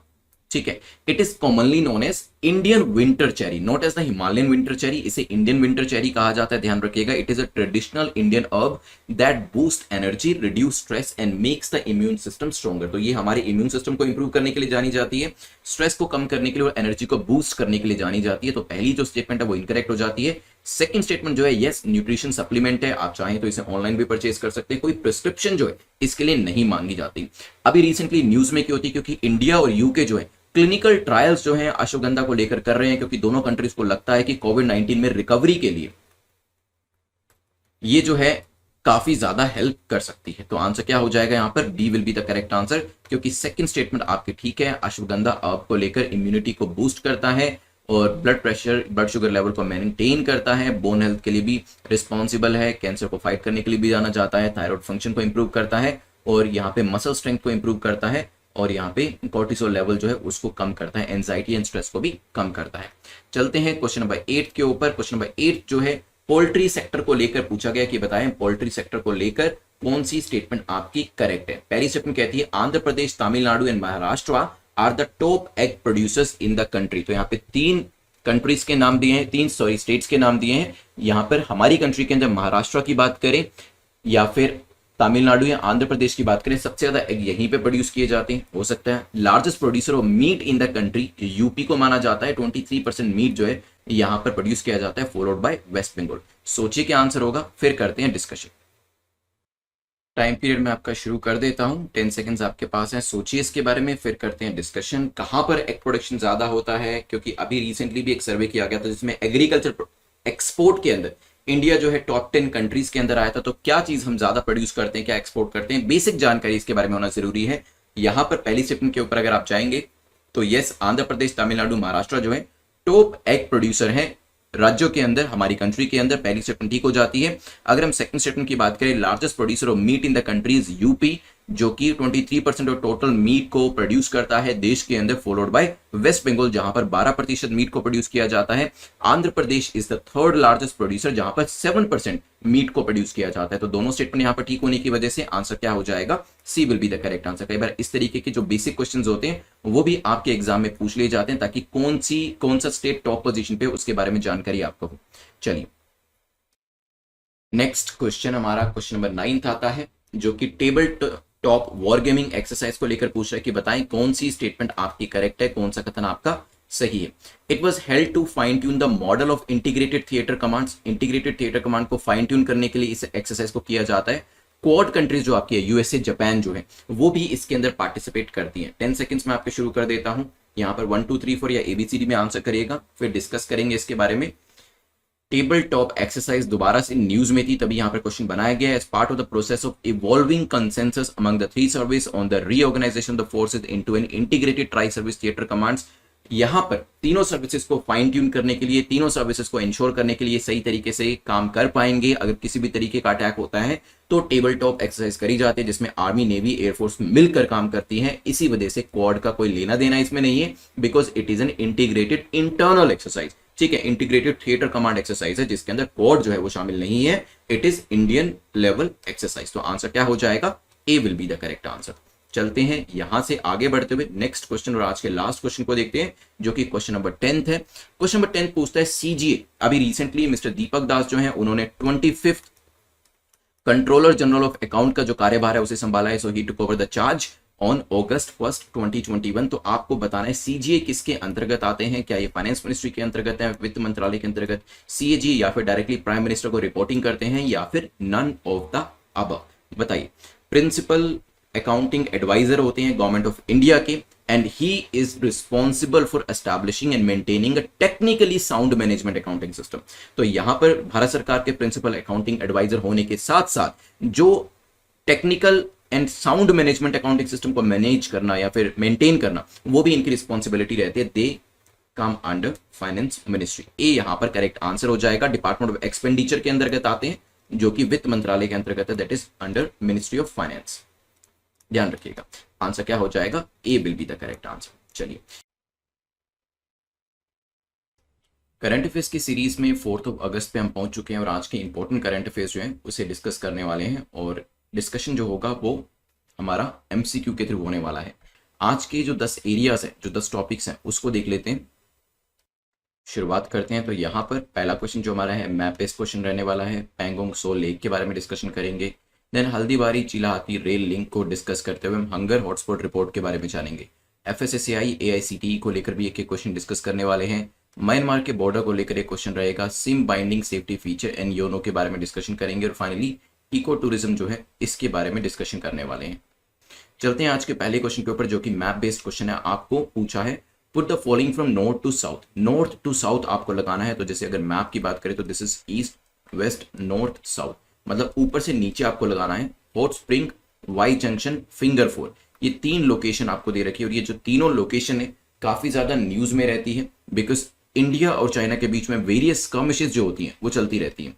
यहाँ पर 10 सेकंड्स का जो टाइम पीरियड है मैं शुरू कर देता हूँ। कोशिश करें विद इन 10 सेकंड्स में इसको आंसर करने की, फिर इसको हम डिस्कस करेंगे।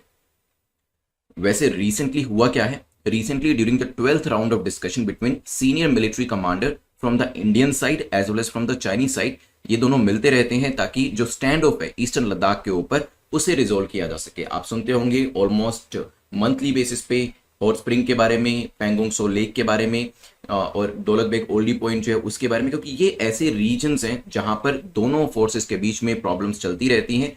और अभी भी यहाँ पे 12th राउंड ऑफ डिस्कशन हुई है ताकि ये जो स्टैंड ऑफ है दोनों आर्मीज के बीच में उसको सही किया जा सके, और यहाँ पर जो प्रिंसिपल है डिसएंगेजमेंट का उसको लेकर आया जा सके। 11th core commander level talks जो थी वो अप्रैल में करी गई थी 2021 के अंदर, और वहां पर कोई भी अग्रीमेंट दोनों फोर्सेस के बीच में नहीं बन पाया था। अभी 12वें लेवल की टॉक्स हुई हैं। खैर जो टॉक्स हुई हैं वो तो हमारे मेंस के एग्जामिनेशन के लिए इंपॉर्टेंट है, बट ये जो प्लेसेस है ये काफी इंपॉर्टेंट हो जाते हैं। मैप बेस्ड क्वेश्चन यहाँ से पूछा जा सकता है। मैं आपको एक बार अक्सर चीन लेकर जाता हूँ। सो अक्साई चीन का रीजन ये है आपका, यहाँ पे ये दिस इज लद्दाख। ऊपर देखेंगे ये काफी इंपॉर्टेंट पॉइंट्स है हमारे, जैसे कि कराकोरम पास ये सबसे ऊपर है। फिर आपको नीचे जो डीबीओ करके मेंशन किया होता है न्यूज़पेपर के अंदर, दौलत बेग ओल्डी, काफी इंपॉर्टेंट पॉइंट है। उसके नीचे आपको वाई जंक्शन दिखाई देगा, ठीक है। सो वाई जंक्शन सबसे पहले नंबर पे आ गया। फिर नीचे आएंगे तो यहाँ पर आपको देपसांग सेक्टर दिखाई देगा, ठीक है। इसके नीचे गलवान वैली भी काफी न्यूज में रहती है। देन आपको यहाँ पे नीचे हॉट स्प्रिंग दिखाई देगा, ठीक है। तो हॉट स्प्रिंग दूसरे नंबर पे हम क्योंकि नॉर्थ से साउथ चल रहे हैं, ठीक है, ऊपर से नीचे आ रहे हैं। फिर नीचे आएंगे आपको गोगरा दिखाई दे रहा है, ठीक है। फिर यहाँ पे नॉर्थ बैंक है पेंगोंग सो का, जिसे फिंगर 4 कहा जाता है, तो ये आपका तीसरा पॉइंट जो वो भी आ गया। नीचे आपको साउथ बैंक दिखाई देगा पेंगोंग सो का। तो सबसे ऊपर क्या है, सबसे ऊपर आपका वाई जंक्शन है। फिर आपका क्या है, फिर आपका यहाँ पर हॉट स्प्रिंग है जो PP15 है, और फिर आपकी फिंगर 4 आती है, ठीक है। चलिए आते हैं एक बार क्वेश्चन के ऊपर। सबसे पहले क्या था, सबसे पहले आपका वाई जंक्शन था, फिर आपका क्या था, फिर आपका हॉट स्प्रिंग था, और फिर आपका फिंगर 4 था। तो आंसर क्या होगा, 213। तो 213 क्या हो जाएगा answer, B will be the correct answer. चलिए चलते हैं यहां से आगे बढ़ते हुए नेक्स्ट क्वेश्चन को देख लेते हैं। नेक्स्ट क्वेश्चन हमारा पेंगोंग सो लेक को ही लेकर है, पूछा गया पेंगोंग सो लेक को लेकर बताएं करेक्ट स्टेटमेंट आपकी कौन सी है। ये दुनिया की second highest salt water lake है, नमक या नमकीन पानी की दूसरी सबसे बड़ी, सबसे ऊंचाई पे ये लेक मानी जाती है, सबसे ज्यादा ऊंचाई के ऊपर, और ये लद्दाख में लोकेट करती है। 10 सेकंड्स में आपको देता हूं, अगर आपने पीछे मैप ध्यान से देखा है तो कम से कम एक स्टेटमेंट तो आप बिना प्रॉब्लम के यहां पर मार्क कर सकते हैं। पेंगोंग लेक के बारे में या पेंगोंग सो लेक के बारे में वैसे मैंने आपको जब लास्ट टाइम पढ़ाया था, पेंगोंग सो का लिटरल मीनिंग भी बताया था कि सो का क्या मतलब होता है, ठीक है। अगर आपको याद है तो कमेंट सेक्शन में बताइएगा। इससे ये भी पता चलेगा कि जो चीजें मैं आपको पहले पढ़ा रहा हूं, आज से 2 महीने पहले, 3 महीने पहले, अप्रैल में जब पढ़ाया था आपको, जब 11वें लेवल की टॉक्स हुई थी, तो क्या वो टाइम पर पढ़ी हुई चीजें भी आपको याद है कि नहीं। पेंगोंग लेक जो है it is located in are union territory of Ladakh. पीछे भी दिखाया था अभी मैंने आपको, राइट। तो लद्दाख में लोकेट करता है, देखिए मैप के ऊपर भी देख सकते हैं आप, देखिए ये आपका लद्दाख रीजन है, दिस इज पेंगोंग सो। तो यहाँ पर कहां पर लोकेट करती है, यूनियन टेरिटरी के अंदर लोकेट करती है। सेकंड स्टेटमेंट तो ठीक हो जाएगी। अगर सेकंड स्टेटमेंट ठीक है मतलब आंसर या तो बी होगा या सी होगा, मतलब ए और डी तो हो ही नहीं सकता है।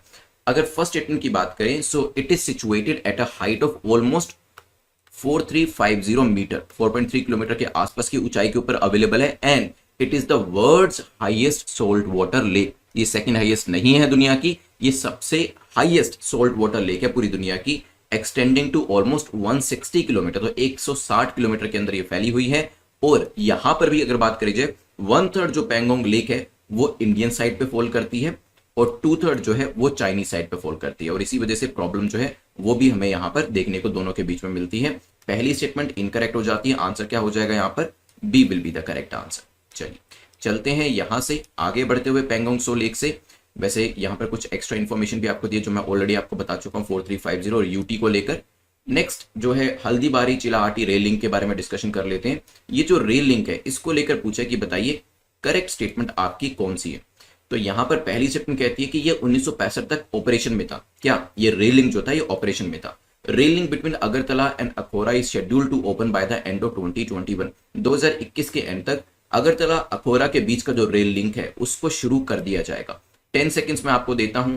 आप जानते हैं कि इंडिया और बांग्लादेश के बीच में अभी रिसेंटली एक जो ट्रेन है, एक जो आपकी मालगाड़ी है, उसको यहां पर शुरू किया गया। इसी वजह से टाइम एंड अगेन हम काफी सारे रेल लिंक्स के बारे में बात कर रहे हैं। अगर बात करी जाए आफ्टर द पार्टीशन जो कि 1947 में हुआ, several rail links were operational between India and Bangladesh, और ईस्ट पाकिस्तान जो हुआ करता था वहां पर तो 1965 तक ये सभी कॉन्टिन्यू थे। ठीक है, तो 1947 तक तो काफी सारे रेल लिंक्स थे, लेकिन फिर क्या हुआ, पाकिस्तान अलग हो गया इंडिया से, तो यहाँ पे पाकिस्तान था, यहाँ पे इंडिया था, और 1947 के बाद ये रेल लिंक भी खत्म हो गए। लेकिन आप जानते हैं कि पाकिस्तान दो पार्ट्स में डिवाइडेड हुआ था, एक वेस्टर्न पाकिस्तान था, एक ईस्ट पाकिस्तान था, जिसको बाद में बांग्लादेश बनाया गया। तो ईस्ट पाकिस्तान के साथ तो हमारा लिंक जो था वो 1965 तक रहा था, लेकिन 1965 में आप जानते हैं इंडो पाक वॉर हुआ, उसके बाद ये लिंक्स को भी खत्म कर दिया गया। लेकिन हाँ, यहाँ पर पहली जो स्टेटमेंट है वो बिल्कुल ठीक हो जाती है। मोस्ट ऑफ द लिंक्स जो थे वो ऑपरेशनल थे 1947 तक, लेकिन यहाँ पे जो हल्दीबारी चिलाहाटी रेल लिंक है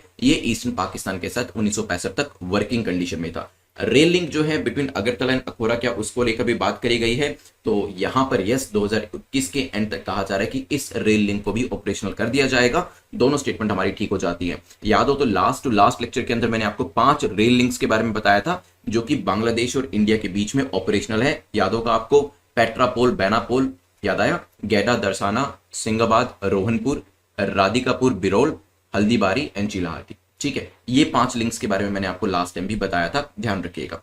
चलते हैं यहां पर आगे बढ़ते हुए, और कुछ इस तरीके का मैप भी लास्ट टाइम मैंने दिखाया था, क्योंकि यहां पर अगर आप देखेंगे ये आपका हल्दीबारी चिलाहाटी वाला लिंक आपको दिखाई दे रहा होगा। ठीक है, ये आपका राधिकापुर बिराल वाला जो लिंक है ये दिखाई दे रहा होगा, this is the first one, this is the second one. ये आपका सिंगबाद रोहनपुर वाला लिंक है। फिर आपका पेट्रापोल बेनापोल है। ठीक है, ये आपका नेक्स्ट लिंक है। तो इस तरीके के जो लिंक्स है वो दोनों कंट्रीज के बीच में शुरू करे गए। ठीक है, चलिए चलते हैं यहां से आगे बढ़ते हुए नेक्स्ट क्वेश्चन को देखते हैं, जो कि हंगर हॉटस्पॉट रिपोर्ट को लेकर पूछा गया। हंगर हॉटस्पॉट रिपोर्ट जो है किसके द्वारा रिलीज करी जाती है? क्या ये FAO के द्वारा रिलीज करी जाती है, WFP के द्वारा, या फिर WHO के द्वारा? ऑप्शंस आपको दी हैं। रिसेंटली जो है इस रिपोर्ट को पब्लिश किया गया है 2021 के लिए, और इस वजह से यहां पर जो पूछा जा रहा है कि किसके द्वारा इसको लेकर आया गया है। चलिए देखिए, थोड़ा सा पहले जाते हैं, ऑलमोस्ट 2 महीने पहले, मई 2021 के अंदर भी ग्लोबल फूड क्राइसिस रिपोर्ट के बारे में पढ़ाया गया था। ठीक है, ये रिपोर्ट निकली थी, तब भी मैंने इसके ऊपर आपको एक क्वेश्चन दिया था। तो ग्लोबल फूड क्राइसिस रिपोर्ट जो थी मई 2021 के अंदर आई, जिसने पहले से ही हमें वार्न कर दिया किस चीज के लिए?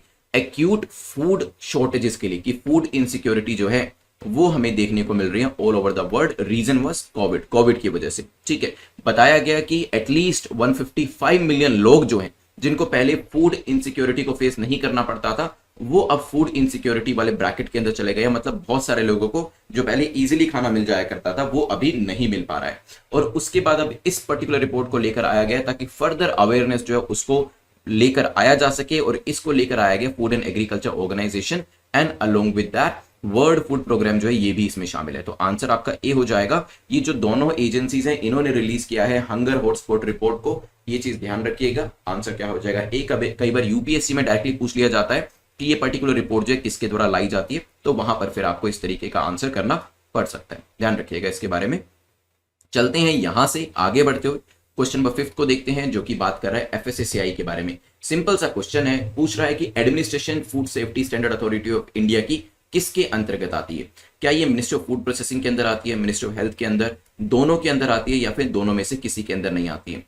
रिसेंटली ग्रुप ऑफ साइंटिस्ट जो है और एक्टिविस्ट, उन्होंने वॉर्न किया है कि FSSAI food safety standard authority of India को की जो एडवर्स इंपैक्ट है फोर्टिफिकेशन के, उसको यहां पर समझना जरूरी है। तो आप जानते हैं कि काफी सारी गवर्नमेंट, पीछे भी मैंने आपको बताया था कि I think it was Orissa government, जो कि फोर्टिफाइड राइस जो थी वो लोगों को प्रोवाइड कर रही थी ताकि एनीमिया जैसी प्रॉब्लम्स जो है वो दूर करी जा सके। फोर्टिफिकेशन क्या होता है? बेसिकली आपने देखा होगा कई बार बाहर से भी काफी सारे प्रोडक्ट्स मिलते हैं, जो पैकेज्ड फूड आप लेते होंगे, उसके अंदर बताया होता है कि इसके अंदर इतना विटामिन ए है, इसे फोर्टिफाई किया गया विटामिन ए से, या कुछ और चीजों से फोर्टिफाई किया गया है, जो रिक्वायर्ड विटामिन या मिनरल्स होते हैं वो उसमें ऐड किए गए हैं। तो यहां पर ये जो ग्रुप्स हैं, कुछ साइंटिस्ट के ग्रुप्स हैं, कुछ एक्टिविस्ट के ग्रुप है, ये कह रहे हैं कि जब आप फोर्टिफाई करते हो किसी चीज को तो वो उसके हेल्थ इंपैक्ट जो होते हैं वो एडवर्स होते हैं। तो यहां पे ध्यान से देखिए, देयर आर सर्टेन साइंटिस्ट और एक्टिविस्ट। अगर आपको याद हो कि साइंटिस्ट तो अभी आए हैं, एक्टिविस्ट तो पहले से ही इसमें थे। जब मैंने इस चीज को क्रिटिसाइज भी किया था कि गवर्नमेंट कुछ करने लगती है तो पहले से ही एक्टिविस्ट खड़े हो जाते हैं, लेकिन यहां पर अब वो साइंटिस्ट को भी लेकर आए कि जो चीज हम कह रहे हैं उसके पीछे साइंटिफिक जो सपोर्ट है वो लेकर आए। यहां पर भी साइंटिस्ट है, गवर्नमेंट के अपने साइंटिस्ट हैं, और गवर्नमेंट ऑफ इंडिया है यहाँ पे, एंड गवर्नमेंट ऑफ स्टेट्स है।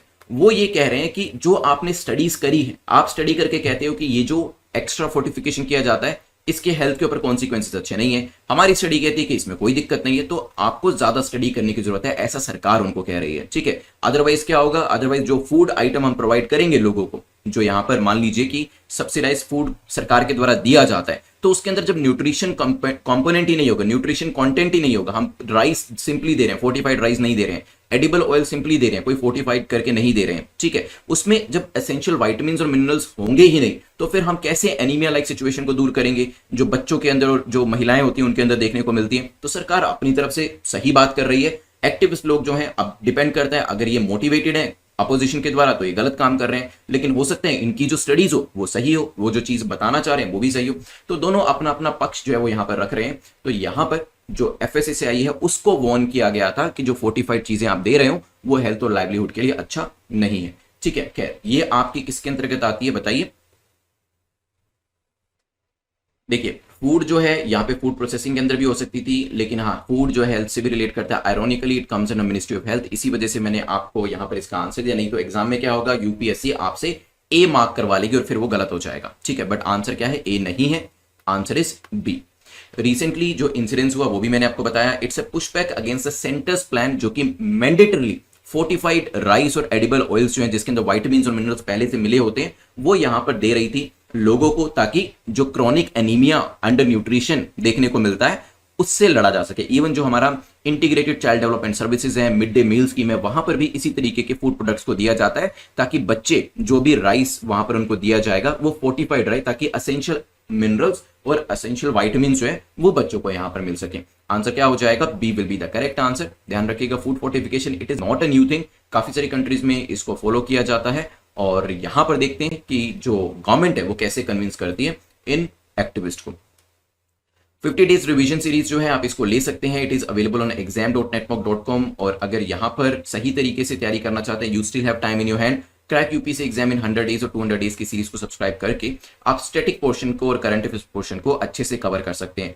और अगर इस साल एग्जाम नहीं दे रहे, नेक्स्ट ईयर के लिए तैयारी कर रहे हैं, then you can go for mission UPSC 2022 जो कि 500 डेज की सीरीज है। इसमें आप चाहें तो डे बाय डे तैयारी कर सकते हैं, आपको डे 1 पे असाइनमेंट मिलेंगे और ये असाइनमेंट ऑलरेडी अवेलेबल है। 95% of such assignments are available, मतलब डे 1 पे जाइए, ओपन करिए और जो भी असाइनमेंट्स है, जो भी वीडियोस आपको देखने के लिए दिए गए हैं डे 1 के लिए, उसे देखिए। उसके बाद फॉलोड बाय एमसीक्यूज, वो प्रैक्टिस करें। आपको राइटिंग प्रैक्टिस के भी मॉड्यूल्स इसमें दिए गए हैं, उसे प्रैक्टिस करें। नेक्स्ट डे आप डे 2 करिए, नेक्स्ट डे आप डे 3 करिए। और अगर आप थोड़ा सा ज्यादा टाइम दे सकते हैं तो चाहे तो एक दिन में 2 दिन भी आप कंप्लीट कर सकते हैं, ताकि एग्जाम की तैयारी आपकी सही हो सके। सिमिलरली 100 डेज के अंदर भी आपको इसी तरीके से मिलता है, जहां पर आप डे वाइज तैयारी यहां पर करते हैं। क्वेश्चन नंबर 6 को देखते हैं। गूगाबल नेशनल पार्क के बारे में पूछा है कि ये कहां पर लोकेट करता है, क्या ये यूपी के अंदर है, एमपी में है, महाराष्ट्र में है या तेलंगाना में है। 10 सेकंड्स का टाइम आपको देता हूं, जल्दी से बताएं यहाँ पर गूगाबल नेशनल पार्क जो है वो कहां पर लोकेट करता है। चलिए, सो आई होप आपने सोच लिया होगा इसके बारे में। तो ये पर्टिकुलर नेशनल पार्क जो है मैप के ऊपर देखिए। सो यहाँ पे अगर आप देखेंगे तो ऊपर आपको यहाँ पे गूगाबल नेशनल पार्क दिख रहा है, नवेगांव भी है, तादोबा भी है, पेंच भी है। तो यहाँ पे आपको वेरियस तरीके के जो नेशनल पार्क से दिख जाएंगे। तो ये कहाँ पे लोकेट करता है, आंसर क्या होगा, answer will be C, Maharashtra यहाँ पर करेक्ट आंसर हो जाएगा। ठीक है, इसके अलावा ध्यान रखिएगा संजय गांधी नेशनल पार्क भी देखा हमने, तादोबा भी देखा, नवेगांव भी देखा, चंदौली भी देखा। तो यहाँ पर इस तरीके से आप जो मैप रिलेटेड क्वेश्चन है अपनी एटलस के ऊपर जरूर मार्क करते रहिएगा। चलते हैं नेक्स्ट क्वेश्चन के ऊपर। क्वेश्चन नंबर 7 जो है आपसे पूछ रहा है the border of Myanmar touch which other country. तो म्यांमार का जो बॉर्डर है वो कौन सी दूसरी कंट्री को टच करता है, वियतनाम को, चाइना को, लाओस को या फिर थाईलैंड को। टाइम पीरियड में शुरू कर देता हूँ, 10 सेकंड में सोचिए इसके बारे में। न्यूज में आपको बता देता हूँ बेसिकली हुआ क्या है। म्यांमार आर्मी चीफ जो है उन्होंने अपने आप को प्राइम मिनिस्टर के तौर पे अपॉइंट कर दिया है। आप जानते हैं ऑंग सान सूची जो है उनको यहाँ पर हटाया गया और उसके बाद यहाँ पर एज ए प्राइम मिनिस्टर अपने आप को अपॉइंट किया गया है। और ये भी कहा गया कि 2023 के अंदर इलेक्शन जो है वो यहाँ पर कराए जा सकेंगे। म्यांमार हमारी नेबरिंग कंट्री है, लेकिन हमने शुरू से ही देखा है कि ये ऐसी कंट्री है जो कि डेमोक्रेसी नहीं एक्सेप्ट कर पा रही है। डेमोक्रेसी यहाँ पर एस्टेब्लिश होती है, फिर दोबारा से ऑटोक्रेसी आ जाती है, फिर से जुंता रूल आ जाता है, फिर डेमोक्रेसी आती है, फिर जुंता रूल आता है। कुछ इस तरीके से पूरा सिस्टम इनका चल रहा है। अगर यहाँ पर इनके बॉर्डर की बात करें, क्योंकि नेबरिंग कंट्री है, इंडिया से तो बॉर्डर टच होता ही होगा, तो यहाँ पे एक बार मैप के ऊपर देख लेते हैं। तो मैप के ऊपर देखिए, so this is India, Myanmar से बॉर्डर टच हो रहा है, यहाँ पे बांग्लादेश से भी हो रहा है, ऊपर चाइना से भी हो रहा है, या लाओस से भी हो रहा है और वियतनाम से भी हो रहा है। सॉरी, यहाँ पे थाईलैंड से हो रहा है, वियतनाम ये है यहाँ पर, इससे बॉर्डर टच नहीं हो रहा, कंबोडिया से भी नहीं हो रहा। ठीक है, तो वियतनाम और कंबोडिया से नहीं हो रहा, तो आंसर क्या होगा, 2, 3, 4 D will be the correct answer. ठीक है, क्योंकि वियतनाम से बॉर्डर टच नहीं हो रहा। और अगर आपको सिर्फ इसी चीज की जानकारी होती तो आप ए बी सी तीनों को ही यहाँ पर एलिमिनेट कर देते। चलिए चलते हैं यहां से आगे बढ़ते हुए नेक्स्ट क्वेश्चन, क्वेश्चन नंबर 8 को देखते हैं, जो कि बात कर रहा है विच of the following bank has introduce SIM binding safety feature recently. तो एक पर्टिकुलर बैंक है जिन्होंने सिम बाइंडिंग फीचर को इंट्रोड्यूस किया है। क्या है ये फीचर वो भी बताऊंगा, बट क्या ये पीएनबी के द्वारा किया गया, आईसीआईसीआई के द्वारा, एसबीआई या फिर एचडीएफसी के द्वारा। एक सेफ्टी फीचर है, बिकॉज हम जानते हैं आजकल जो साइबर सिक्योरिटी है और जो साइबर सेफ्टी है वो एक बहुत बड़ा कंसर्न बन गया है, और खासतौर पे बैंकिंग सेक्टर के अंदर तो फिशिंग जैसी बहुत सारी प्रॉब्लम्स होती रहती हैं, जिसमें जो पैसा है आपके बैंक अकाउंट से आपकी परमिशन के बिना साइफन ऑफ कर लिया जाता है। Now to safeguard the interest of its customer, country's largest lender that is State Bank of India जो है, उन्होंने नया एक सिक्योरिटी फीचर लॉन्च किया है, SIM binding in YONO and YONO light. तो सिम जो होगा उसी के बेसिस पे ही, जैसे बीम एप्लीकेशन में क्या होता है, सबसे पहले वो आपका सिम वेरीफाई करता है, उसके बाद ही बीम एप्लीकेशन जो है एक्टिवेट होती है, उसी तरीके से आपका सिम जो है वेरीफाई किया जाएगा। अगर फोन के अंदर वो सिम है जो फोन नंबर आपके बैंक अकाउंट से रिलेट करता है, उससे एसोसिएटेड है, तो ही यहां पर योनो काम कर पाएगी। ठीक है, आंसर क्या हो जाएगा, C will be the correct answer. अब क्योंकि योनो के बारे में भी जिक्र हुआ है, कुछ और इंपॉर्टेंट चीजें भी इसके बारे में जान लेते हैं, बट उससे पहले new version of these platforms will protect the customers from various digital frauds. तो काफी सारे डिजिटल फ्रॉड से बचाया जाएगा यहाँ पर कस्टमर्स को। To access the new version of YONO, YONO lite, यहाँ पे इसको अपग्रेड करना पड़ेगा, और फिर रजिस्टर्ड मोबाइल नंबर जो आपका होता है वो आपके फोन में होना चाहिए, उसका सिम होना चाहिए, और उसके बाद ही योनो को आप एक्सेस कर पाएंगे। चलिए चलते हैं योनो के बारे में डिस्कशन कर लेते हैं। इसे 2017 में लॉन्च किया गया था। ये एक डिजिटल बैंकिंग प्लेटफॉर्म है और ये एक ऑल इन वन प्लेटफॉर्म है। 10 सेकंड में आंसर करें। अगर इजी क्वेश्चन होगा, पीसीएस वगैरह में पूछना है, तो इस तरीके से पूछा जाएगा कि योनो जो है किसका है, किसका प्लेटफॉर्म है, तो वो तो एसबीआई का हो जाएगा, इजी आंसर है। बट थोड़ा सा टिपिकल बनाना होगा, तो इसकी हिस्ट्री के बारे में भी पूछा जा सकता है, जैसे यहां पर पूछा गया है। तो yes, it was launched in 2017, digital banking platform है, ऑल इन वन, इसीलिए तो इसका नाम योनो है। योनो की फुल फॉर्म क्या है, यू ओनली नीड वन।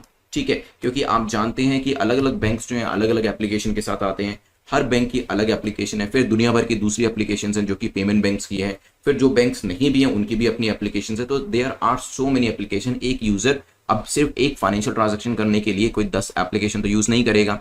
तो इसी वजह से यहाँ पर ध्यान रखते हुए योनो बना दी गई कि जितने भी आपको फैसिलिटीज चाहिए होती हैं ऑनलाइन पेमेंट को लेकर, वो आपको इसी ऐप, एक ही ऐप के अंदर मिल जाएगी। अलग अलग ऐप आपको डाउनलोड करने की जरूरत नहीं है। आंसर क्या हो जाएगा, D will be the correct answer. How many of you use YONO SBI, मुझे कमेंट सेक्शन में जरूर बताइएगा, because I very frequently use this application as well as the भीम एप्लीकेशन। दोनों को मैं काफी ज्यादा यूज करता हूँ, और भीम application is one of my favourite application. आपकी कौन सी फेवरेट एप्लीकेशन है when it comes to making payments, whether it's Google Pay, whether it is Paytm, Bhim, जो भी है वो नीचे आप कमेंट सेक्शन के अंदर बता सकते हैं। आज के लास्ट क्वेश्चन पे चलते हैं। The last question is about consider the following statement about eco tourism. Eco tourism को लेकर 3 स्टेटमेंट, और आपसे पूछा गया कि बताइए कौन सी स्टेटमेंट आपकी करेक्ट है, कौन सा कथन आपका सही है। It is responsible travel in the natural area. Eco tourism में क्या होता है, नेचुरल एरिया में रिस्पॉन्सिबली आप ट्रैवल करते हैं, हो सकता है। It is initiated as niche tourism by tourism ministry. Tourism ministry के द्वारा इसे निश टूरिज्म के तौर पर लेकर आया गया है। एंड अभी तक इको सर्किट जो है इसको लेकर ईयर मार्क नहीं किया गया स्वदेश दर्शन स्कीम के अंदर, जिसको अभी ईयर मार्क करना बाकी है। जल्दी से मुझे बताएं 10 सेकंड के अंदर कौन कौन सी स्टेटमेंट ठीक है। रिसेंटली कल्चरल मिनिस्ट्री ने एक प्रोग्राम जो है वो लॉन्च किया, उसके साथ साथ एक टूरिज्म मिनिस्ट्री के द्वारा भी इसे लेकर आया गया। तो मिनिस्ट्री ऑफ टूरिज्म जो है under the Swadesh Darshan scheme theme based tourism circuit बना रहे हैं। हम इस चीज को डिस्कस कर चुके हैं, जैसे कि रामायण सर्किट है, सूफी सर्किट है, ठीक है, इको टूरिज्म बेस्ड सर्किट है, तो बुद्धिज्म सर्किट है, ट्राइबल सर्किट है। तो इस तरीके के अलग अलग सर्किट जो है बनाए गए हैं उस स्पेसिफिक एरिया में टूरिज्म को बढ़ावा देने के लिए। जैनिज्म सर्किट भी इसके अंदर बनाए गए, ठीक है। तो ऐसा नहीं है कि इसको लेकर सर्किट नहीं अवेलेबल है, ऑलरेडी इसको लेकर सर्किट बनाया जा चुका है। और अगर आप इस चीज को फिगर आउट कर लेते, क्योंकि देखिए 15-16 थीम बेस्ड सर्किट है, वैसे एग्जैक्टली 15 है, और उन 15 के नाम याद नहीं भी है तो भी कोई बात नहीं, लेकिन अगर आप सिर्फ रिकॉग्नाइज कर पाए कि इको टूरिज्म के ऊपर तो सर्किट बना हुआ है, तो आप क्या करते, सबसे पहले तीसरी स्टेटमेंट को एलिमिनेट करते, और जैसे ही स्टेटमेंट को एलिमिनेट करते सीधा आप अपने आंसर पे पहुंच जाते, चाहे आपको बाकी 2 स्टेटमेंट्स के बारे में पता है या नहीं पता, क्योंकि बचा हुआ ऑप्शन ए ही आपके पास रहता है। आंसर जो है आपका ए हो जाता है कि यस, यहाँ पे नेचुरल ट्रैवल की बात करी जा रही है, और इसके अंदर इसे एक निश टूरिज्म के तौर पर भी लेकर आया जा रहा है। A will be your correct answer. Current affairs की सीरीज में 5 अगस्त पे पहुंच चुके हैं, और आज की इंपॉर्टेंट करंट अफेयर्स जो है वो डिस्कस करने वाले हैं। चलिए, सो यहां पर पहला क्वेश्चन जो है वो है सबकी योजना सबका विकास। ये अभी रिसेंटली न्यूज में था, पूछा गया है कि ये किसके से संबंधित है। तो ये जो कैंपेन चलाया जा रहा है, क्या ये पंचायत से रिलेट करता है, SC/ST से रिलेट करता है, विमेन से रिलेट करता है, या फिर इकोनॉमिक एंड वीकर सेक्शन से रिलेट करता है। ये टाइम पीरियड है आपका, 10 सेकंड का टाइम मैंने स्टार्ट कर दिया है। कोशिश करें विद इन 10 सेकंड्स में कमेंट सेक्शन के अंदर आंसर करने की। यहां पर फिर हम डिस्कस करेंगे इसको। अंडर आर्टिकल 243 बताइए, आर्टिकल 243 कॉन्स्टिट्यूशन का किससे रिलेट करता है। 243वां आर्टिकल और 243 G more specifically of the constitution, panchayat have been mandated for preparation and implementation of plans for economic development and social justice. Panchayat को यह काम दिया है कि ये इकोनॉमिक डेवलपमेंट जो करना है और सोशल जस्टिस को जो इंश्योर करना है, ये काम जो है पंचायत को दिया गया है। यहां पर इसी चीज को ध्यान में रखते हुए, इसी एम को ध्यान में रखते हुए पीपल्स प्लान कैंपेन, जिसका नाम रखा गया सबकी योजना सबका विकास, जो है ये इंक्लूसिव और holistic preparation of gram panchayat के डेवलपमेंट प्लान के लिए लेकर आया गया है। ये चीज ध्यान रखिएगा। रिसेंटली दोबारा से न्यूज में था, वैसे इसे लॉन्च किया गया था गांधी जयंती वाले दिन 2 अक्टूबर 2020 को, और 31 जनवरी 2021 तक का टाइम इसके लिए दिया गया था। तो ये किससे रिलेट करता है? आंसर होगा ए, पंचायत से रिलेट करता है। ध्यान रखिएगा, सबकी योजना सबका विकास। और जैसे ही यहाँ पे सबकी योजना सबका विकास है, तो कंफ्यूजन हो सकता है कि हो सकता है बैकवर्ड सेक्शन के लिए हो या फिर विमेन सेक्शन के लिए हो, इकोनॉमिक एंड वीकर सेक्शन के लिए हो, बट ऐसा नहीं है। This is for everybody. Panchayat को लेकर इसे लेकर आया गया था। ऑब्जेक्टिव क्या है? ऑब्जेक्टिव और सबकी योजना सबका विकास ब्रॉडली इंक्लूड कि हमें क्या करना है, जो इलेक्टेड रिप्रेजेंटेटिव होते हैं। आपने पंचायत सीरियल जो है, जो आपकी यहाँ पे वेब सीरीज है, वो जरूर देखी होगी। तो उसके अंदर जो पूरा प्रधानपति का कॉन्सेप्ट है वो भी यहाँ पर बताया गया है, विच इज अ रियलिटी। जब आप यहाँ पे एज एन एडीएम ज्वाइन करेंगे, डीएम ज्वाइन करेंगे या डीएम बनेंगे, तब आपको इसके बारे में और भी फर्स्ट हैंड इंफॉर्मेशन मिलेगी। यहाँ पर यही है कि जो इलेक्टेड रिप्रेजेंटेटिव होते हैं उनको यहाँ पर स्ट्रेंथन करना है, उनको इंप्रूव करेंगे। अगर इलेक्टेड रिप्रेजेंटेटिव जो होते हैं उनको अपनी जिम्मेदारियों के बारे में पता होगा, देन डेफिनेटली पंचायत सही तरीके से काम कर सकेगी और जो आसपास के रहने वाले लोग हैं उनको ज्यादा से ज्यादा जो बेनिफिशियरीज है फायदा पहुंचाया जा सकेगा। चलते हैं यहां से आगे बढ़ते हुए नेक्स्ट क्वेश्चन को देखते हैं, विच इज क्वेश्चन नंबर 2, जो कि नेशनल चाइल्ड लेबर प्रोजेक्ट को लेकर है। पूछा गया नेशनल चाइल्ड लेबर प्रोजेक्ट को लेकर बताएं करेक्ट स्टेटमेंट आपकी कौन सी है। ये एक सेंट्रल सेक्टर स्कीम है, हो सकता है। Under this scheme the children in the age group of 9 to 14 years are withdrawn from work. इस स्कीम के अंतर्गत जो 9 से 14 साल की आयु के बच्चे हैं उनको काम से विड्रॉ किया जाता है, मतलब काम नहीं करने दिया जाता। आपके पास 10 सेकंड है, सोचिए इसके बारे में। एनसीएलपी अभी रिसेंटली न्यूज में थी, नेशनल चाइल्ड लेबर प्रोजेक्ट, किससे रिलेट करता होगा ये? सो एनसीएलपी सबसे पहले तो जान लीजिए, yes it is a central sector scheme. Central sector और सेंट्रली स्पॉन्सर्ड में क्या डिफरेंस होता है? Central sector scheme is the one जहां पर पूरा सेक्टर ही सेंटर का होता है, मतलब पैसा पूरा सेंटर केंद्र सरकार के द्वारा दिया जाता है। इन the case of centrally sponsored, centre and state government जो है वो एक रेशो में, the ratio could be 60-40, the ratio could be 75-25, उस रेशो के अंदर प्रोजेक्ट को फाइनेंस करते हैं। अंडर दिस स्कीम किसकी बात करी जा रही है? एनसीएलपी की, नेशनल चाइल्ड लेबर प्रोजेक्ट की।